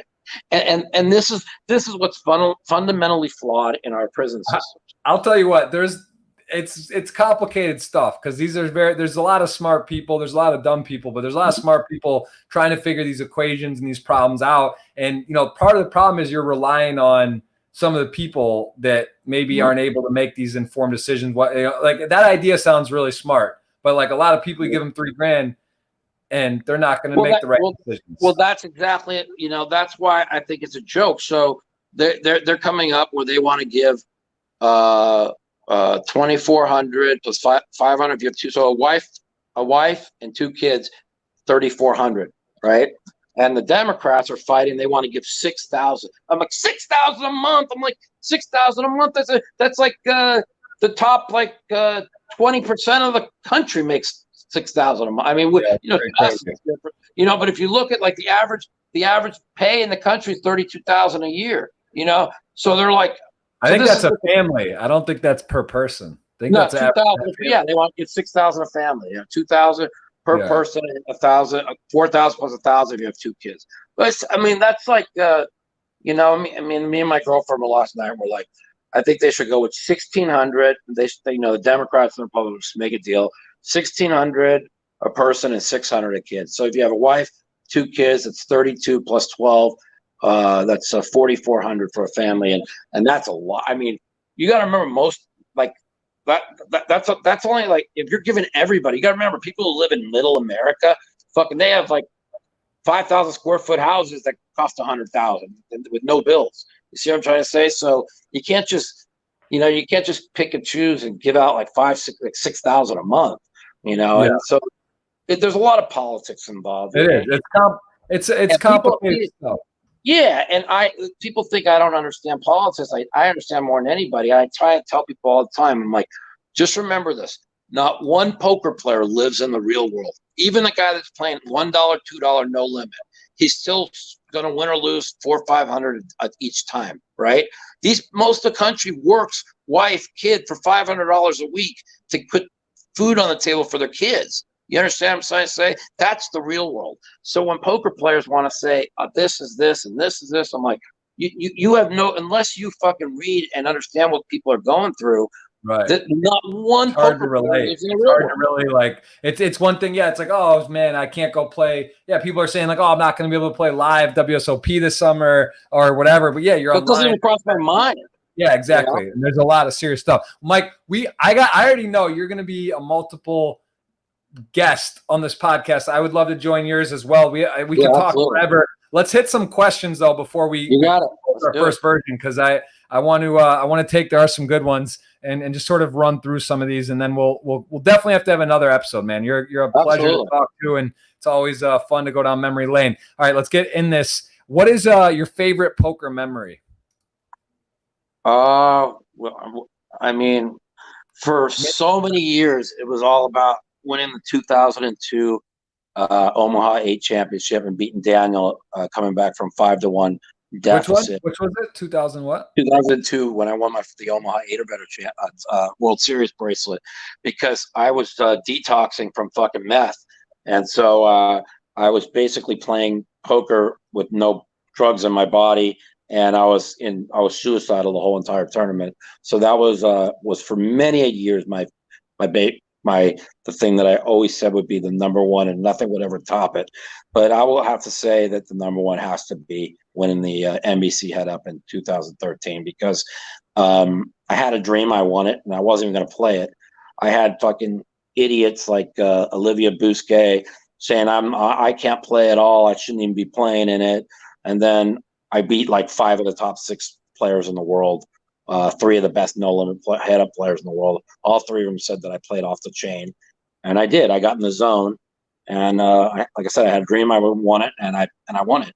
And even though Phil at the final table, it was like a really weird. It was 750 for first, 400 a second. And Phil's like, let's save 100. I go, I don't want it. He goes, come on, let's save 100. I go, Phil, I had a dream. I won the tournament. You can't win. Right? I said, but you know what? We're friends. I'll save 100. So we went 650, 450, whatever. So I'll say that was. I think NBC head up was the best because so many people on social media were saying I suck. I shouldn't even be in the tournament. And so that put me. I was even more focused to win that. So. All right, well, those are a couple good ones for sure. What is your most degen moment you have ever done? Like some crazy amount of roulette, blackjack, a sports bet. What's like one where you just this is the easiest answer in the world. Okay, so this was after Black Friday. I had 151,000 in my box, and we're going to play 400, 800 over it. I had moved my box over. I had my box at the Bellagio for so many years, but we had moved the mixed game over to Aria because JRB was getting paid to run this fucking game, and he was like the star attraction of the game. Right. And so I get shut out by less than 5 seconds by Dave Skolansky, who never plays. Right. By the way, if Skolansky's in a poker game, get on the list. That means the game's off the really. Track. He never will play a bad poker game ever. He's always in a game that him and Mason, they own 2+2, and he makes plenty of money off books and all that. But when he plays, it's always a good game. But so I get shut up at like 5 seconds. I'm like, really? Fuck me. So I'm like, okay, maybe I'll get in a couple hours. So I grab 50 grand out of the box and I go play Pai Gow poker. I ain't played Pai Gow poker since I was 21. I said, Pai Gow poker, they rake 5%, whatever. But it goes back and forth, right? So I'm like, I'll play a hand of Pai Gow. I play 1,000 a hand, If I lose, play 1,000 a hand. If I lose, play 1,000 a hand. If I lose, I'll play 2,000 a hand. Right. Pai Gow just goes back and forth. It's like, how many in a row can you lose? So anyway, the next thing you know, I'm down 50,000. Go to my box, get the other 100, fucking 1,000 out, right? And now after like 6 hours, I got a fucking seat. I'm like, I don't want to play, right? And everybody's trying to get me off this Pai Gow poker table. I ended up playing for 36 hours straight Pai Gow poker, losing my entire hours. Lost 151. Was dead broke, right? But I did get a Noir card out of it, right? In which I got this 2011. Oh shit! Okay. The end of 2011. So this was all. So we had Black Friday.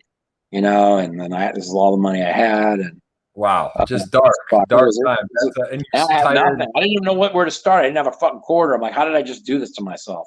Wow. That's one of those ones where you literally don't want to wake up. You're so tired, you go to sleep, and when you wake up, you're like, you don't even know what to do. I can't put away. Who do you text? What do you say? That's the only time. By the way, that's the only time I ever played the pit. Everybody else, I can name. I call it the $25 million club. I mean, there's 6 people I can name right now. Maybe 7 that had 25 million that went broke because they were playing in the pit, but they gave me a Noir card and I ended up getting about 70,000 in comps back until they realized I was never coming back to play. And then they cut me off. They gave you 70,000 worth of food and shit. And comps, yeah. I mean, like I got a ringside tickets to the Cotto Pacquiao fight. Those are worth like 20,000. So it wasn't really that bad. It was like you was bad. It was sick, but like you didn't lose the full amount. But I did get back 70,000 worth of comps before they realized I was not playing anymore. Then they cut me. Right. I used to play roulette a lot at the Atlantis, and same thing every year. Like because in January was the Bahamas tournaments, and I used to play a fair amount, but they would send me like 5 nights at the Cove comp for like every year, and I didn't give them really any action. Like some places don't know how to comp right either, or they didn't. I think they've adjusted it, but like, there's some value if you're like a degen but not a super sick. I got this. You can help. You can use it to your advantage a little bit. I was like couple of like strippers and shit. I was like, getting rooms and going partying with them, and all free everything. And you lose your case money. You got no money, but you're getting food. Dude, it was great. Yeah, I had no money, like and the strippers don't know I had no money because I had no. Right. Yeah, there's a couple of them that I party with all the time. And next thing you know, we're like fucking have these fucking huge fucking suites with bathtubs and this and everything's free. I'm like, so they had no idea I had no money. They just, I had some fun times. I mean, I got my money. Like I said, I got the money back. Like my cousin and my aunt, my cousin and his dad, I got them a 2-bedroom suite at the Aria with all food included, all shows included, all spas included. That bill was like $15,100. So yeah, I got 70 grand back, and fucking should have ended up getting 250 grand back if I would have won this free roll to this blackjack tournament they put me in. A fucking lady fucking had to hit a 18. I had a 20 made. She had to hit an 18 for her to win the tournament, and fucking she hit a 3. Or I would have won 250,000 in the blackjack tournament. So whatever. Then they cut me off all those tournaments. They cut me off at everything because they realized I wasn't coming back. You milked them though. You got some serious milk back there. All right. Well, that's a wild story. What's your most remembered hand? Is there one you were heads up, a card away from a bracelet win, or some kind of epic cash cooler? Give me one. Must be thousands, but the one that devastated me, the one that devastated me the most was without a doubt 2005 main event. Everybody was saying I'm going to win the World Series, and the only thing, I was so focused, I was just one hand at a time, one day at a time, 1 hand at a time, 1 hour at a time. That's all I kept telling myself. And when I told the ESPN, I'm surprised that they never put it out there, but in the interview I said the only way I don't win this tournament is if they give me kings versus aces. Fucking second hand off the deck, they gave me kings versus aces. And when I flopped that king, it was the first time in my life I thought I was going to win the World Series. Then they turned that third heart. I said, oh my God, because he had the ace of hearts. And I went back in the corner. I'm telling my friend Matt Lefkowitz, and they burn and turn the river. And I thought he said, you got it, but he said he got it. But like somebody was on my podcast the other day, like about 2 weeks ago, it said, without a doubt, your friend said, you got it. I said, I know he said that. He goes, if you listen to the audio, because I've never listened to the audio of it, right? He says, I listened to the audio, and your friend definitely said to you, you got it. Because then I jump up and down as they're pushing the pot to the other guy. Now I did rebound in that tournament and get whole chips again, and then I picked Daneman off of a bluff, and somehow he gets there, and that's how the only way I could finish ninth in that tournament, I like probably 1 out of 10,000 times. So that was my most disappointing. So you actually hit the king, and then you still lost to aces. Who had the aces? I don't know. I forgot his name. But he ended up giving Scott Lazar, and he ended up giving all my chips away, which I knew he was such a goofball.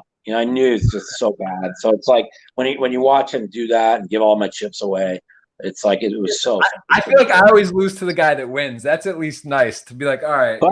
I don't know what the worst hand you ever took, but the one I watched you take in that fucking last year was the worst one I'd ever seen anybody take. That's a Tuesday for me. That's a Tuesday. I don't even. That ace jack versus ace 9, and the flop came jack 9-9. I think I was like, and your video recording, and I'm thinking, and it's like you had the video out. I'm thinking like you knew something bad was going to happen, right? I'm thinking I couldn't believe that. You say that happens to you all the time. I mean, I say it as in all the time because I stream on Twitch. You play a lot of. Yeah. I play a lot of tournaments, a lot of MTTs, and I will say this: I don't even like talking like this because I don't want to complain. I know I'm the luckiest in the world we are, and no, it's whatever. But it's like even I was streaming yesterday, and like crazy shit, like aces to kings, king on the river, and like massive spots for big knockouts in tournaments, like on the river. It's just crazy, but like it's math and it can happen. But it just when it happens at once or in a big spot, because you're playing $200 tournaments, playing 5K tournaments, it happens in like the biggest tournaments and the biggest spots. It just like feels strange, but I'm at peace. I meditate. I'm relaxed. I know that it's all. Yeah, you took that so well. Me, if that would have happened to me, ace jack versus ace 9, and the flop come fucking jack deuce 4. I'm just like, and then fucking the Wasn't even 9 that. came You out. didn't have runners. It was like Jack 5-5. He had the running 9-9, right? And it come a 9 on the turn, and then I remember you pulled out the fucking camera when the 9 came on the turn. It's like you felt it, and then fucking boom. No, I filmed all this stuff. It wasn't that I thought a bad thing was going to happen. I actually, I'm the same way, man. I'm very positive, but you know what? You just, even though you stay positive, you stay positive. Sometimes you just feel like something bad's going to happen, you know?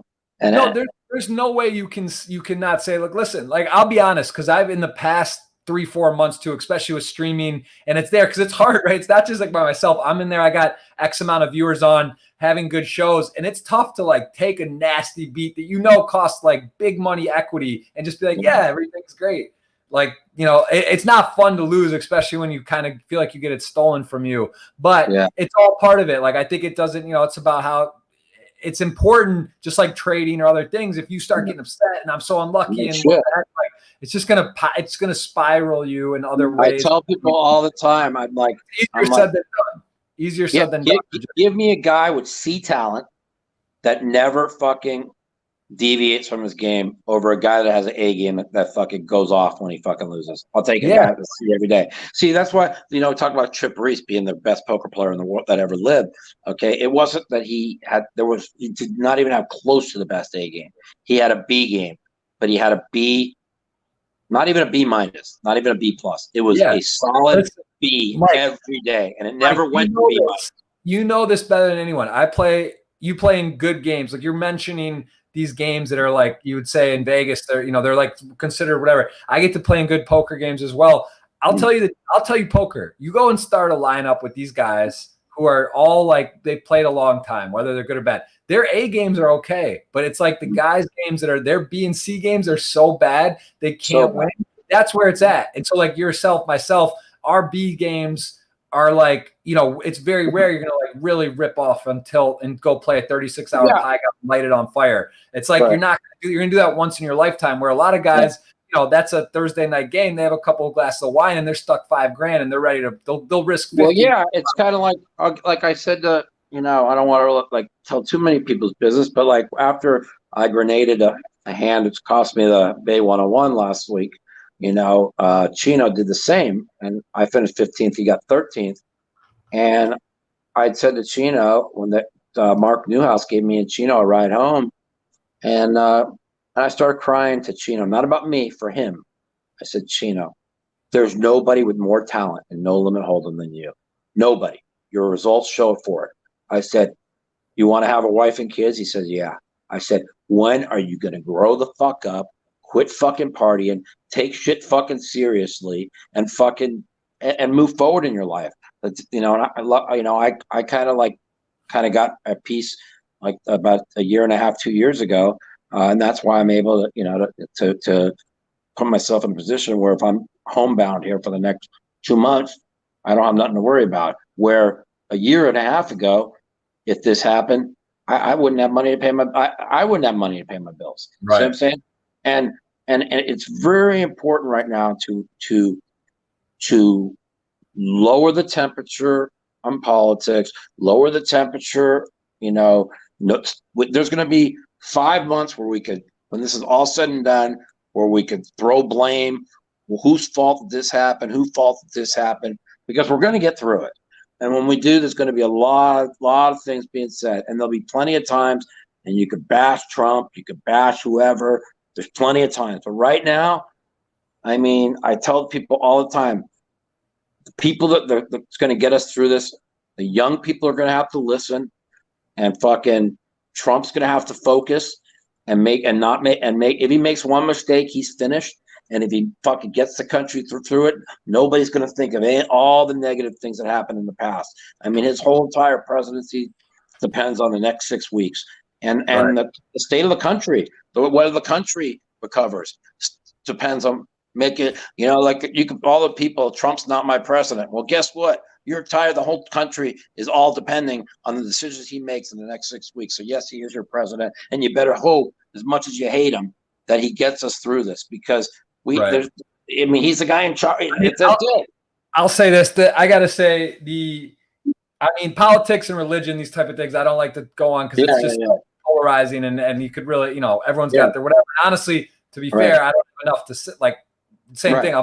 I'm into my own world with my family, friends, poker, whatever. I'm not on day to day. I can't even make that informed of statements anyway on what I see. But the fact that he's saying the Chinese virus and like this, like that they say, oh, like the Spanish flu, they called it back, like it was 100 years ago. Now it's different. Like there's like problems with racism. People. Well, he's doing that on purpose. See, the people are uninformed. Okay, so we're not going to talk politics at all. I'm going to say that, but CNN called it the Chinese virus, the Chinese Wuhan virus for 3 weeks. And there's you can look, there's tens of thousands of videos of them doing it.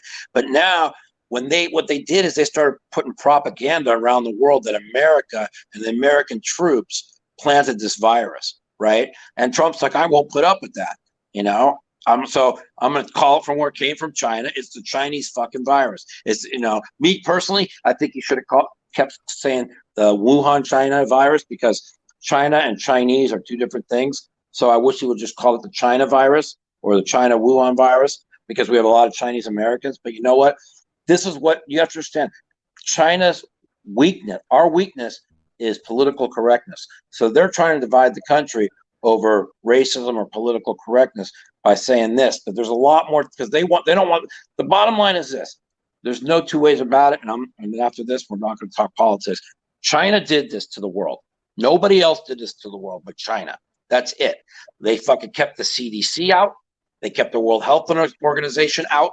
Okay, the man who tried to blow the whistle on this, the doctor that tried to get it out, was silenced, signed a confession, and killed. They can say he died from the virus, but him and 17 other doctors that were trying to get the word out are all dead. They were all under the age of 35. I mean, put 2 and 2 together. I've seen videos, the Chinese people shooting people in the streets, all the people who had the virus, they were taking them out of their fucking apartments. I mean, they're a communist regime. They have a dictatorship. They did this to the world. I just hope to God it wasn't on purpose. That's all. Right. All right. Well, yeah, I mean, this is it's intense stuff. Again, I don't have enough information to know what to say. Let's take a few more questions, Mike, and then again, you're gonna definitely we gotta put you in the repeat club, man. This is too much fun. We could talk forever. Favorite listen, I love to talk. I love to tell stories. I like to talk about I just talk about the world, I just care, things. The thing that changed the most about, like I said, is I just care about people so much more than I did before. Like all the poker players, it's all around, playing on the green felt, talking about bad beats, having some drinks. It's just not the real world. Now everybody has to realize now we're in the real world. Okay. Now you have to see what's going on. And like you just said, and this is what's been going through my mind too, is okay, as long as they get that money out by the end of the week, we're going to be fine. If they don't get that money out and people are starving, that's when things are going to get ugly. And the thing is, they sent the National Guard to the 3 biggest cities. I expected them to. I was saying they were sending the military to. So I thought for sure they had to send the military. I saw the tank videos. I don't know if you saw those tanks. They're not real. They're not real. Those aren't real. But the National Guard are. And if they do not get the money out by the end of the week, and that's when it's going to start snowballing. And once it starts snowballing, and you're going to have to get the military in the streets and martial law and all that shit. I don't believe it's going to happen, but I also, I don't know how to say it anymore. These fucking, I call them all corrupt politicians. They need to just stop fighting, get money out to these people, because people are scared, man. I mean, even people like us, we got anxiety thinking about what's going on. Just imagine people that work paycheck to paycheck, and the food's running out in their house. You see what I'm saying? That's where it's. You got kids. There's no toilet paper, bare essentials. People don't have people go crazy. You're stirred up in a house. You can't leave. You can't do whatever. Like you said, if the internet goes out or overloads, that's when God. If the internet, we're talking about the strain on the internet, and all I keep thinking about. It's amazing they can support it. Honestly, you think about it. How can everyone's dues and no one's doing anything but being at home on the internet? All right. If the internet goes out and they don't have the money out by the end of the week, I mean, you're talking about absolute anarchy throughout the world. And that's why I tell everybody, please pray for the country. Please, until the thing is over, stop with the anti-Trump stuff, because he's the only one that's going to get us fucking through this. If he doesn't, we're all fucked. You know, that's the bottom line. It's like it somehow, some way. That's why he gets so mad at reporters that are just trying to like say negative things. You know, he's trying to uplift the country. You know, try and say we're going to get through this. You know, and right now everybody should have an uplifting message. And I know one thing: if the country doesn't unite after this, well, our country's finished anyways. You know, I mean that. Get together. Do something good, man. Be positive. Dude, I don't even think left or right politics anymore. I don't even think about sports. It's only been 9 days. All I think about are the people. All I think about how are we going to help the people? You know, I mean, that's why people talk about content or doing stuff. Like, it's like, listen, at some point, Netflix doing it, you get bored. Like, it's good to have podcast entertainment, do some stuff that's live. Post no sports. Think about that. It's crazy. People live like there's nothing to watch that's like live. The whole way we think about the world is going to be changed forever when this is over. Yeah, I want to ask you, all the things that we always thought were important are no longer going to be important. You know, and like I said, it's going to be a good thing. I think. I mean, the hatred in the world between different countries or whatever. I mean, it's going to change. I mean, it has to. I mean, this is like the world has to band together. I mean, it's not just the United States; it's the world. For sure, I'm with you. Before I forget, Mike, I want to ask you. I love Twitch. I stream on Twitch. You do a podcast. You have technology. What are the chances we see the mouth Twitch to play some online from there? Why are you not on Twitch? That's a good question. So I did get a Twitch account, and I did do a few streams. I'm really bad with technology, so I don't really actually know how to kind of set it all up. So my editor, I did stream my WSOP. I didn't even know they had like internet tournaments for WSOP last year. So what's your name on Twitch? Oh, I don't even remember. I have to look it up. Something like something like that, or Mouth Matusow. I could probably get my Twitch name or whatever. So we started. Twitch is much better because they don't have all the spam that goes through when you're streaming on YouTube. You know what I mean? So I streamed like 2 World Series events during the World Series last year. I had 25,000 people watching, and I had to pay the whole time, $25,000 the whole time, which that's a lot. Right? That is a lot. Is that a lot? Big number. It is. Yeah. I would challenge that you had 25,000 watching, and not because I think you're lying, because I think the record. Would you want to bet 10,000? I'll show you the numbers. You had, well, hold on. Let's clarify the bet. First of all, I don't want to pick you off, so I don't want to bet 10,000. I'll bet you a dinner. Not only that, 25,000, but I had a 25,000 at a solid 25,000 for the whole tournament. How crazy is that? I'll bet you a real nice dinner as a friendly bet that you did not have 20. You're saying you had 25,000 concurrent viewers on Twitch? Yeah, no, on my YouTube channel for the World Series of Poker when I streamed the 2 World Series events. You had views, 25,000 views on YouTube at one time. It was solid. It was a solid 25. Sometimes it peaked at 28, but it was like a solid 25 till I got knocked out of tournament in both the tournaments.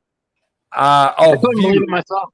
All right, that's huge numbers, and I'm not. Phil had that many. Phil had like 30,000 when he twitched when he did his World Series when he final table won. I think you mean views are not at one time, but I'll bet you. No, it was one time. It was at one time. You got a bet right now. A nice dinner. A nice dinner. You got it, buddy. A nice one. We got a bet, and I hope you're right. I root for you. Yeah. I know you got. I see your video though. I do see it got 25,000 views, 45,000 views, but that's total. So I'll make a nice reservation for us and full day. I want everything. I want to pick up the Uber. The whole for it. It's a bet. Yeah, because I was like, it was funny because I was asking when I was starting the podcast and starting the YouTube stuff. I'm like, Phil's like, it's like, he goes, you'll never get as many as Jeff Gross. I'm like, fuck, I'll fucking have more than him in a week. You know what I mean? And then I'm like, I have more. And so we're because we always talk about you a lot, by the way. And I'm like, so then he was over and I was showing him my podcast numbers. He's like, damn, right? And then I was telling, so Daniel was like talking about my podcast. He goes, how many numbers? What do you get on your podcast? And I said, well, I get around for a normal interview, normal person, I get like 3,500 every week.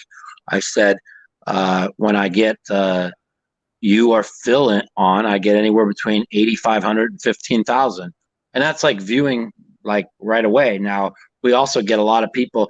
Now remember, that's across the the iTunes and iPads. I actually get way less on YouTube. You know what I'm saying? I don't know why that is. But most of the people that listen to the podcast, they listen to it on iTunes or Apple. Who set up? Who I see here? Let's just show the viewers again, guys. Mike does have on Podbean, Spotify, Google Play, iTunes. Who did you use? You had someone set it all up because I have the same. We started with Podbean, right? That's where it started at, and then we had to get everything else to. I'll tell you what, the iTunes, they're a real stiffler, man. They want you have to write this whole like article about yourself, and they have to like approve it, and it's kind of like fucking kind of stupid, But listen, what's real important is it's real important to get like you got me on your podcast. That's good, that'll be good ratings and stuff. But and I was getting a lot of good people, but that's why I wanted to go mainstream, because you can only have so many poker players before you have to start getting people back on the. I'll tell you what, I did the same thing because I have a YouTube channel, Jeff Gross Poker, but I started a fully separate Jeff Gross podcast not because I don't love poker.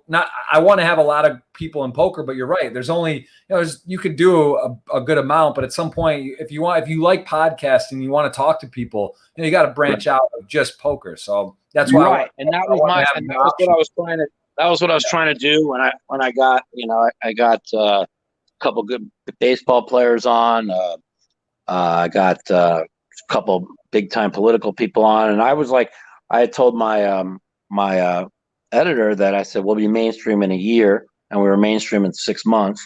And going into 2020, I'm going to pivot really mainstream to bringing on a lot of people pro-Trump and anti-Trump, and that a lot of people got really, really rich in 2016, doing podcasts and periscopes on political stuff. And I just said, you got to branch out on a podcast, and you got to get a lot of mainstream people. I've met a lot of really rich people through Phil that talk about what they do for work. I was going to bring a lot of them on. I had a whole lineup really going into 2020 of some unbelievable people that people would be like, there's no way Mike's got this guy on the podcast, Right. But then came the deal with the casino where they were going to pay me a certain amount of money. So they didn't want any politics. So I was backing off, and now that deal looks like it's not going to happen. So and now this the world virus thing. It's I don't know. I do not want to be anything political during this virus thing going on. So, the thing that right now is I want to get a lot of poker player guests. There's a lot that I haven't gotten. So I'm going to probably do 2 podcasts a week, one with guests and another one with where I actually love taking live phone calls from all my fans all around the world. That is cool. That's a cool thing. It really means a lot to me. It puts a smile on their face. You got a great voice too, a great way about you, man. That's nice. You really should. It's fun to do. Yeah, I'm kind of a natural at it. Everybody loves my podcast. They like the fact, and I'm not trying to toot my horn or nothing, but most people like the fact that I'm genuine. I'm not going to get on a podcast and get up there and try and hide things. It's people they're like, man, you're so open, you're so honest, And I'm not in like a competition with anybody, but like people say, oh, your video vlogs, you're so open, honest, and like they're like, Daniel's is all professionally done or whatever. And I'm like, they'll be like saying, I love the scooter cam, I love your honesty. I just want people to know. Just take your Rogan to the heart. I agree. Right. It's nice. Even a guy I've become really close friends with, Chad Powers, was telling me, and I had him on the podcast. He's a really good guy. And he's like, man, how are you so open? I'm like, because what if you're not yourself? I don't want people to think I'm a fake person. I want people to know that this is who I am, what I Right. like to do. Everybody in poker knows I got a heart of gold, and I would never deliberately hurt anybody. And what's nice about podcasts? Because listen, you could go back and look at Card Player. I could check an interview. I could Google your name and check you talk about a hand or a tournament run, but you get like 2 minutes, 3 minutes, maybe 5 minutes. But to actually get inside, like someone gets to know you, they can go back, and if they're a Mike Matusow fan or they want to know more about you, they can look at this, and you talk for an hour and a half, 2 hours with someone, you get a pretty good idea of what they're about and who they are, right? So it's nice to absolutely go through. You could tell who a person. You can literally kind of like with the Postal interview. Listen, I have my own opinion, and once it's all done, I'm gonna come out and say what I have to say. Right. But you have to. It's real important that that people, even with whoever you interview with, right away what kind of person they are after about 30 minutes of talking to them. You should, It's like a poker table, same thing. You could sit down and play for a half hour in a cash game. You got a pretty good idea how a guy's going to play. Is he tight? Yeah, is he loose? Exactly. Even profiling people, and I hate profiling people, but I mean, how many times you sit in a poker game and say, look around the table and okay, that guy's a bad player. And sometimes they're not, but I'd say 9 out of 10 they are. You know what I'm saying? It's part of how it is. If you're a good player in 20 minutes, you should know who the aggressive players are, who the people are going to flip you are, and who the guys that are going to stack up on one pair. Yeah, Mike, your audio cut out for a bit there, or just how you were talking. But let's do 2 more questions, and then let's make sure we have a part 2 podcast. I think we just got to do it. Yeah, if we're still, what's your favorite poker hand? Not aces. Give me like a fun. What's your cracker hand you like to play? That's like that snap off. For many years, I've always, when people used to ask me a question, it would just be aces, right? And they go, beside aces, it was queen 9 suited, right? But now it's not, because I've been destroyed about 8 times in a row with queen 9 suited. So that was it for many years. You got a new. All right, so you've abandoned queen 9 suited. What's your new queen 9 suited? Give us your. Do you have one you like, or you just like the big strong? Big black and they match. I'm just fucking aces, buddy. Everything else is.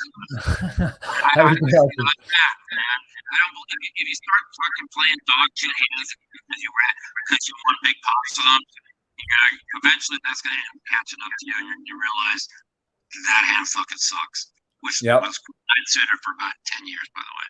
For sure. All right, I want to take one more question here. I want your thoughts about Gavin Smith. I think he was a good friend of yours. You know him for a long time. Were you shocked by his passing? Do you have any insight on any Gavin? Yeah. Here's the thing that really got me about Gavin. Okay, and I'm really good. I became friends with his good friend Gina, and we talk a lot. We play Chinese poker, and we talk once a week. And a year ago, I think it was. He died after this last World Series, right? Yeah, it was in the recent. Less than a year ago, right? Or what? Yeah. And, I heard that he got real sick during the World Series, and he was in the hospital, and they told him if he didn't quit drinking or doing drugs or whatever, he was going to die. And she told me, and it's really sad, during the year before Halloween, when I met her, she said, if he doesn't quit drinking, doing drugs, he's going to die, And he had met this new girl. He had been sober for a while. He was taking care of his kids. He met this new girl who got him. He started partying again, and she was trying to get him out of his life, and she couldn't. And unfortunately, I get real emotional with this, but unfortunately, he's gone. And and when we're doing the celebration of life for him, we're doing the Grey Gooses and stuff. I'm like, I just told everybody, I'm like, we're celebrating his life with the exact fucking shit that killed him. I said, I don't want to be at one of these again.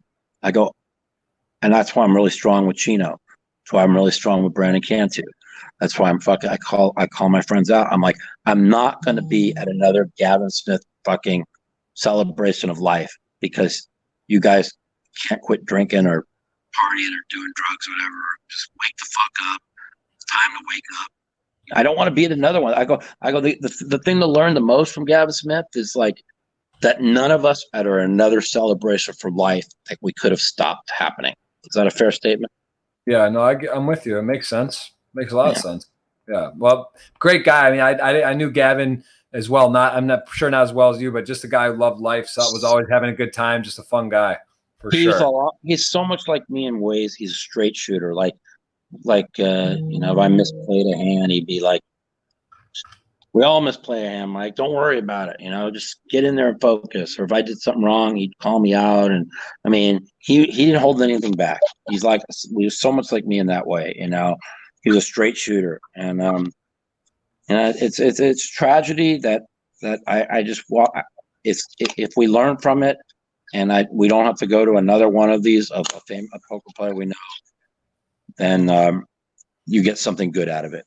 You know, just like when Kobe Bryant died, you know, and the whole world was kind of like in mourning, and kind of brought the country together because we all felt that same pain. Especially me, I was really close with the Lakers and Jerry Buss and everything and all that. But you know, you got to look for the good out of things. And with the Gavin thing, I think you got to try and look for the good out of things. For sure, I'm definitely with that. Let's see. Let's take one more question, then we're gonna roll here. Oh, actually, well, do you play sports, or did you play sports growing up? Any sports you played? Baseball and basketball. My dad wouldn't let me play football because he had a serious knee injury when he was younger, and so he would never let me play football. I wasn't very good. I was a great bowler. I got a 300 ring and an 800 series.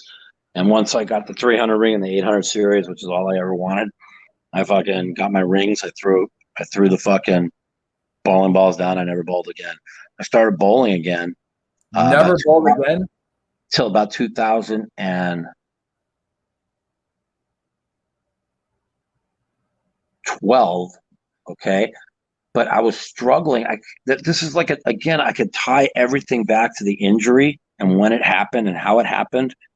And when I was bowling, I kept getting this pain in my back, and I was like, well, I didn't understand why, you know. And now I know why. I mean, everything is now I could piece the whole puzzle together, you know. Even when I did a thing for ESPN where I brought my bowling balls out, I hadn't bowled in like 3 years, but I was like, Mark, I brought my bowling balls up. I'm like, they wanted me to bowl against Norm Chan or whatever. And I threw like 120, right? And all I kept saying, I kept saying is like, my back was hurting, and I was like, it was like really weird. And but and even after when I was at 2010, and this was like about 2009. It was like 6 months after the injury, because I know exactly when the injury happened now.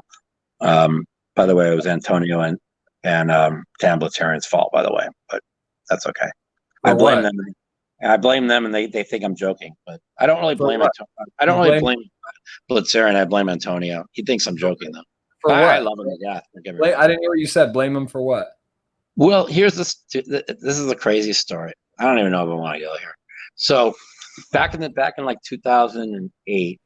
Okay, do you remember when we used to do we had like the baseball cards that for poker players, like everybody was signing baseball cards, and you know, so we were upstairs for this company, signing all these companies, and then we're playing Laud and Saz. We're doing all this fun stuff. Yeah.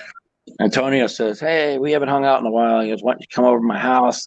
My dad's cooking dinner, and then we'll go out to a club and hang out." I'm like, "All right, sounds fun, you know." I leave my card to Rio. We go there, and you know, you'd think a normal person was just that you'd never met his father, or never would hang out with you, and next thing you know, Antonio's girlfriend comes over. He goes in the room with his girlfriend. I'm sitting there by myself with his dad. I just met his dad that night. I'm like, bro, that's the man. You got, yeah, bro can. Yeah, he's the man. He's the man. I agree. Yeah. He is the man, you know, but, you know, and so I'm sitting there for like an hour and a half. I'm like, man, this is fucking rude. Why would he leave me out here by myself while he's in his fucking bedroom with his girlfriend, right? I'm just like, you know me, I'm real kickback, whatever. So now Blitzerian comes over, another person come over, and we make dinner. And he's like, yeah, Mike, I don't feel like going out to a club. I'm going to pass. I'm like, well, how the fuck am I going to get home? You know, there was no Uber. You know, how do I get back? My car's at the Rio. You know, if you call a taxi cab, it's like 30 minutes. No matter, even if the taxi is right around the street, it's still 30 minutes. You know, Right. people don't remember. We're in this Uber life right now. This is 2008. This isn't very long ago. You know. And then Blitzarian goes, I'll take you a ride, my race car. I'll drive you back.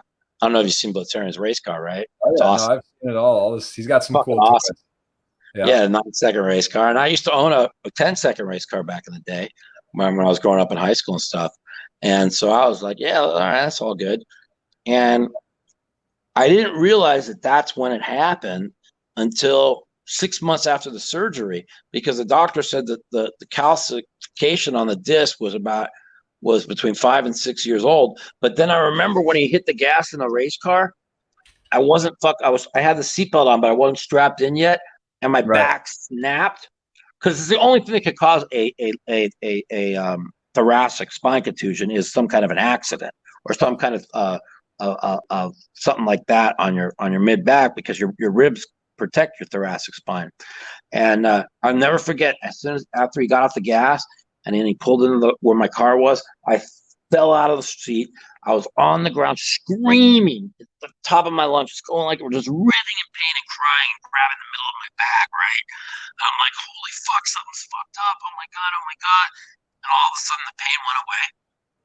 And I never had pain again until 2014, when Criminal Chris, the guy who stole the company from me, we were doing in May of 2014, we were doing a Deep Stacks Poker Tour event at the Bicycle Club Casino, and the chair I was sitting in just broke, and I went straight down. And when I went straight down, that disc that was already touching my spinal cord, but I never would have had a problem with it, almost severed my spinal cord. Okay. Shit. And I was screaming, grabbing the middle of my back, just like I did with when it happened with Blitzarian with the race car. And they're like, do you need to go to the hospital? Do you need to go to the doctor? I'm like, give me a second. You're kind of laughing. You fall out of a chair. It's like, it's funny. You don't think about falling, a chair breaking, you going on the ground and it's going to paralyze you. You know what I'm saying? Right. And so Chris Torina's like, I'll call him Criminal Chris because that's what I call him. He's like, don't report it. It's going to make our company look bad. We got a good contract with them. So all like the 6 security guards came around. They wanted to file a report. They wanted me to go to the doctor, the hospital. I'm like, no, I'm fine. Chris talked me into getting a report filed, which the Bicycle Club would have had to pay me minimum of $10 million probably, because they're the ones that caused it. And the next thing you know, my feet were getting numb 2 weeks later, but I thought I just started taking testosterone injections. So I thought I was getting some kind of a reaction from the testosterone injections. Right. Wow, yeah. As it turns out, my feet were getting numb because I was getting and I'll never forget the 2014 World Series of Poker to the day I die. I'll never forget it because I had the guy who was staking me that I won $1.2 million for, that said he had $1 million behind me and I never have to worry about anything the rest of my life. He decided to fucking stake another famous poker player when I told him not to. And that guy lost $2.6 million, which is why he ended up cutting me off. But I had to find that out like 6 months later, by the way. And so I've had a lot of crazy shit happen to me. But it's just it's just the fact that all I had to do is follow a report, and the fucking Bicycle Club would have had to pay for everything. 2014, I had zero cashes. I had zero cashes in like 15 tournaments, and I put up 50,000. Jared Blesnick put up 100. I feel terrible because I kept telling him, I'm like, there's something wrong with me. Like when I said wrong with me, like my brain was wrong. Boy, my little Look son. at how cute he is. You can do it, buddy. Hey, buddy.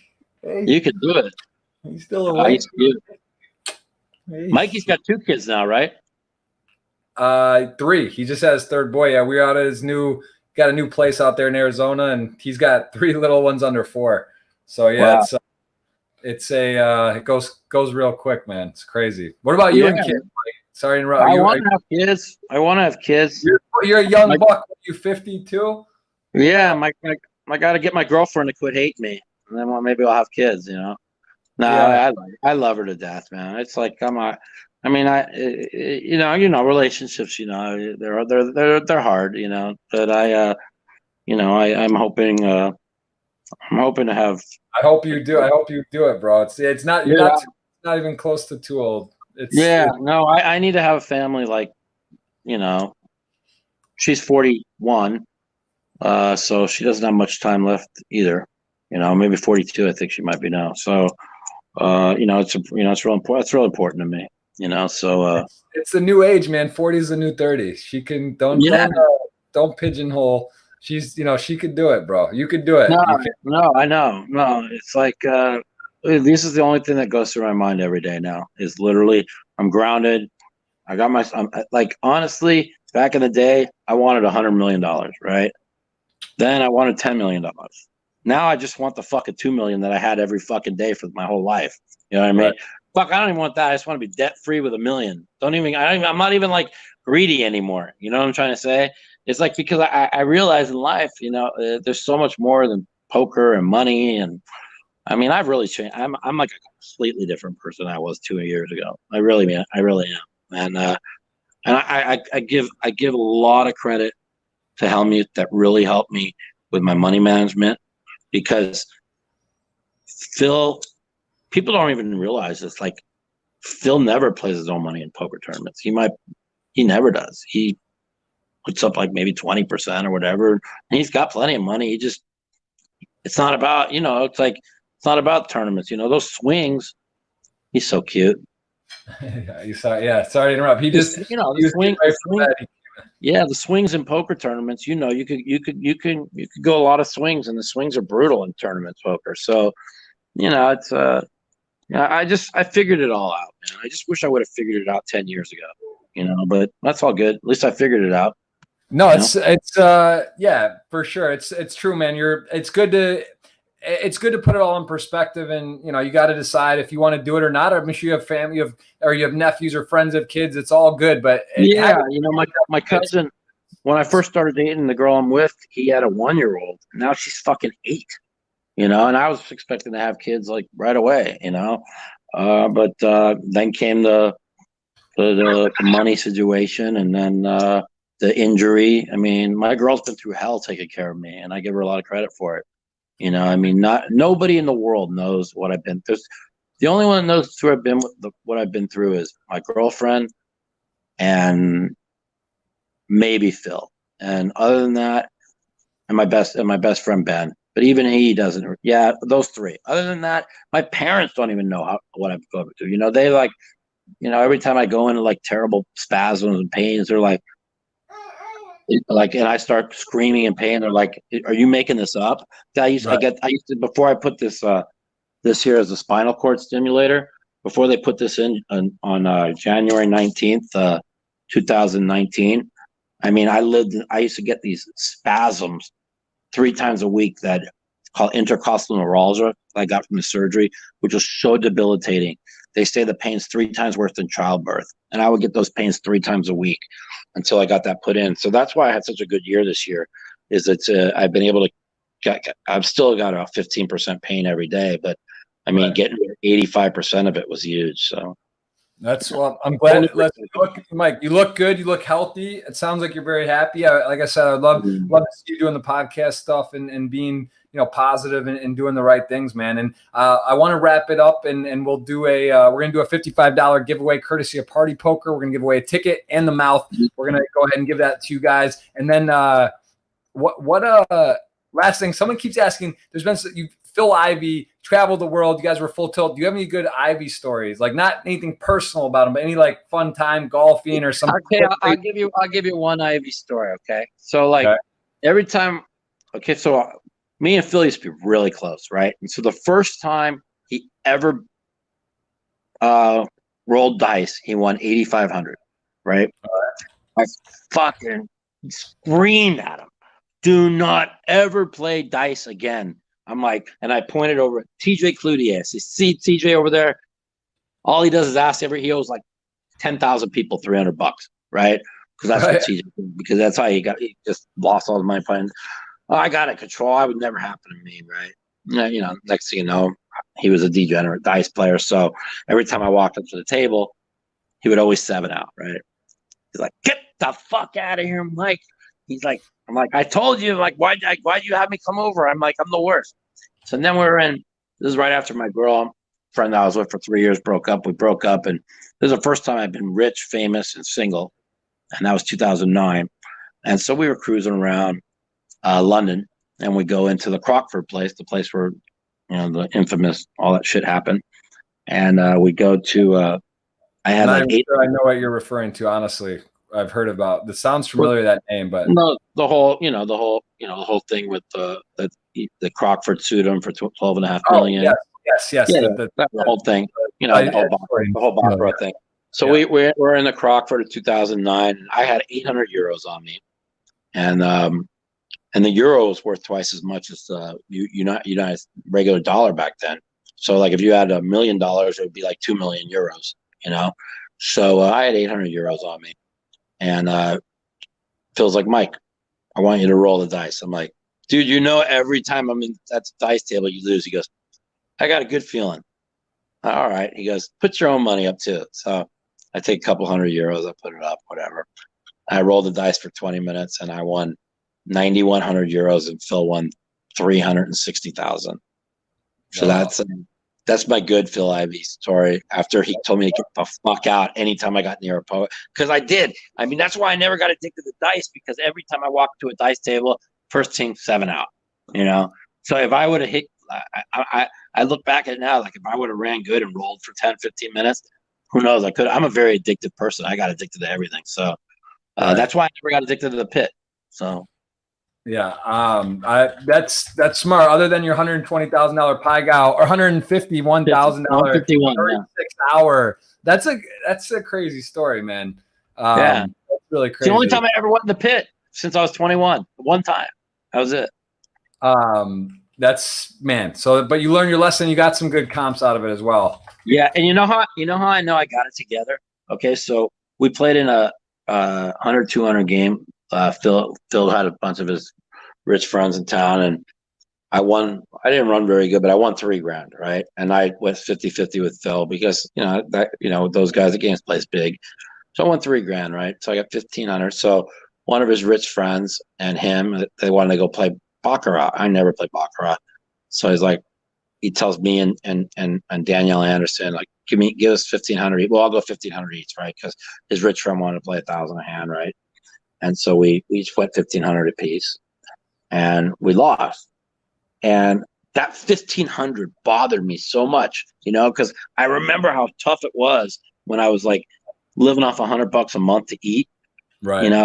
And so 10 minutes earlier, I raised. The guy made it 3,000. I knew he had nothing. I just made it 10.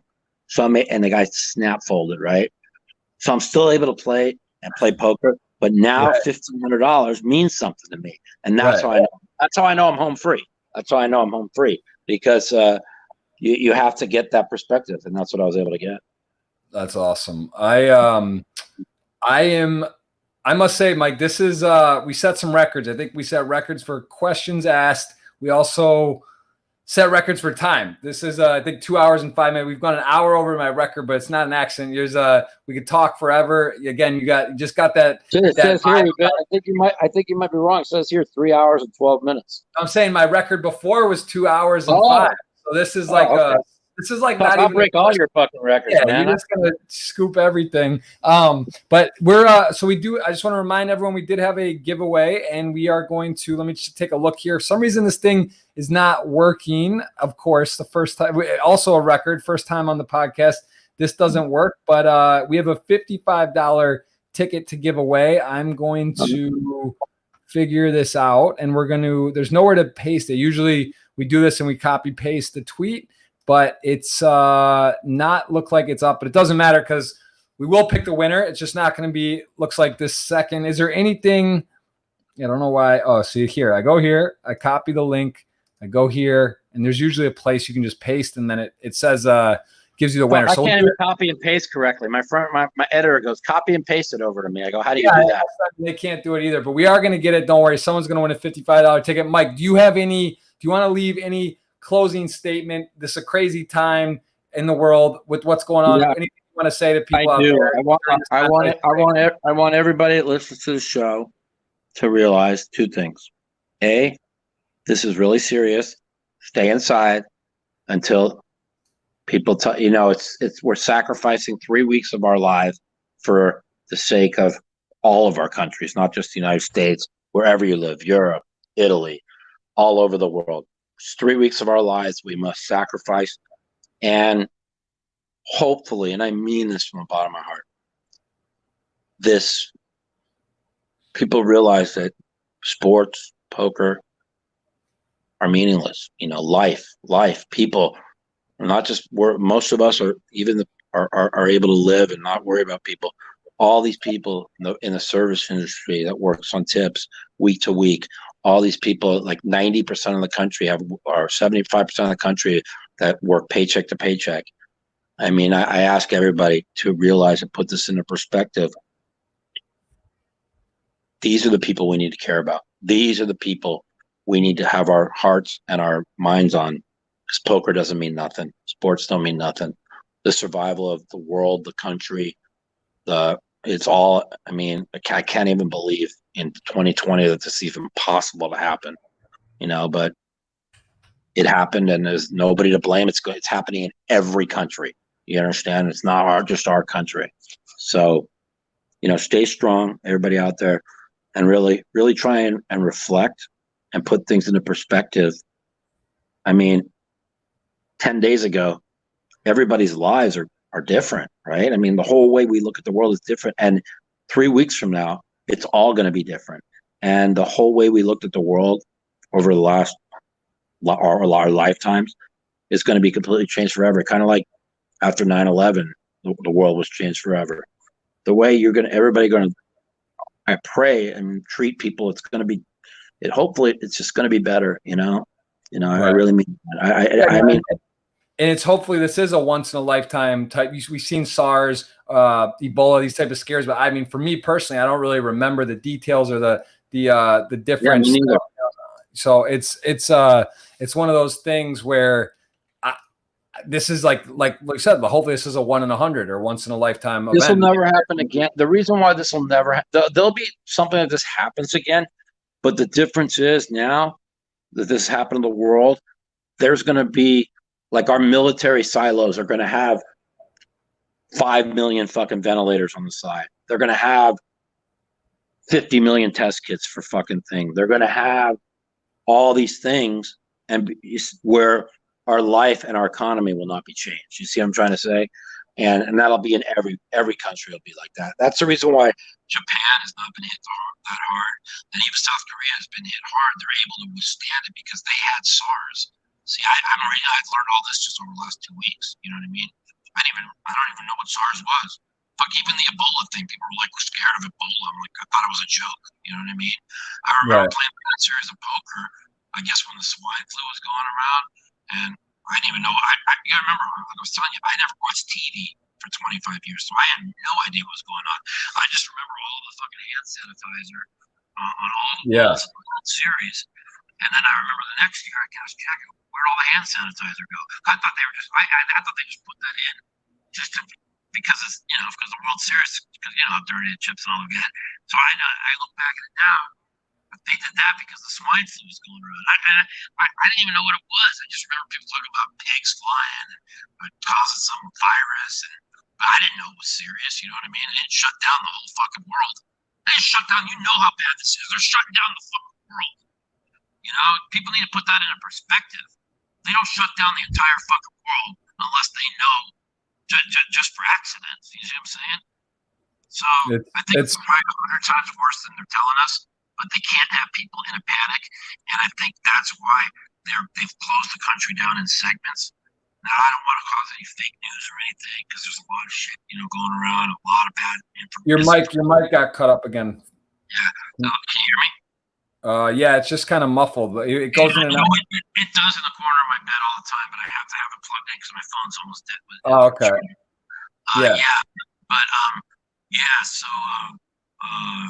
you know, it's just, you know, it is what it is, and I mean, it just has to make them strong. I mean, if I don't think about sports, and I don't think about politics, and I don't think about poker, and all I'm thinking about is people and the world. And I mean, I'm sure that you feel the same. I mean, if you're not thinking about that, then you have to have if you have a good heart, you're thinking about and we don't know, like the next 3 to 6 weeks, we don't know what's going to happen. You know what I'm saying? We don't. I mean, like you said earlier, we don't know if people are going to get this money on time. People are going to go take it on the streets. Luckily, I don't live in California. I don't know where you live, but in California, they stopped letting people buy guns. I mean, so you got a country on lockdown, people with no money. You can't buy guns. This is a recipe for a fucking disaster. You see what I'm saying? Right. Yeah, that's bizarre too, because that's like then people have guns. If you don't have one, now it's like, and if like you feel like you need one and you can't get one, it's just like it's a lot of anxious uncertainty, a lot of anxiety, and so I'm hoping. I see that. I told people a week ago, I'm like, there's like no chance you can shut down the country and not have the military patrolling the fucking streets. If the country's going to be shut down, like I know Trump said 15 days, but it's going to be a month, and they're going to have to get money to the people, and people right now, even the criminals are scared to go out, right? But in 2 weeks, it won't be that way, and so they have to fucking stop the political and get this money out to people, and hopefully everybody will band together and realize how serious. Let's come through this stronger, and let's do your part. Remember, the biggest thing I like to say is that remember, if you are healthy and you're young or whatever, you can give it to people that aren't. So like even if you get it, we might all get it. 60-70% might get it. Doesn't mean you can go and do it. Be smart about who you're interacting with. Social distancing for right now. Let's get through this couple weeks. Listen, 150 million people are going to get it, right? We just can't let more than 3 million people at once have it. That's the bottom line. As long as no more than 3 million people at once have it, we're going to be fine, because 10% of the people who get it have to be hospitalized. It's going to need 300,000 beds. There's already 600,000 people occupying beds throughout the country. You see what I'm saying? That's why they're building all the. And because we all knew the outbreak in New York had to be the worst, because 8 million people in a city half the size of Las Vegas. It's just they're all on top of each other, so it's good. It has to be proximity deal issue. So they've already built like 5,000 beds, and they're getting, the country's banding together right now. And I just, man, like everything I thought that was so important 3 weeks ago, it's just not, Right. Yeah, it's a perspective shift. It's one of those things that just kind of jolts you. So, well, Mike, I appreciate it. We're going to do a $55 retweet. I think we did end up finding a way to do this because this other one wasn't working, but I'm going to tell you, hopefully this works. So you tell me when someone's going to $55 ticket courtesy of Party Poker. Tell me on your count, someone's going to win this ticket, I think. Right. So you tell me when. Now, here we go. Someone is supposedly winning. There it is. Romy Kim got a $55 ticket courtesy of Party Poker and Mike the Mouth Matusow. Mike, thank you so much, man. 3 hours, 22 minutes in the books. Definitely do this again, man. I'm telling you, this was great. I appreciate it. Stay safe out there, and let's link up soon. You got it, man. And tell all your listeners, man, when they're not listening to the Jeff Gross podcast, check out the Mouthpiece podcast. It's a lot of fun. There it is, the Mouthpiece podcast. Check it out on YouTube, Podbean, Apple, iTunes, the whole works. Mike, you're a legend. Thank you for coming on, man. Really appreciate it. You're the man, Jeff. And we'll see you soon, bro. Cheers. You got it, buddy. Stay safe, man. You too. Good job. Bye. Later.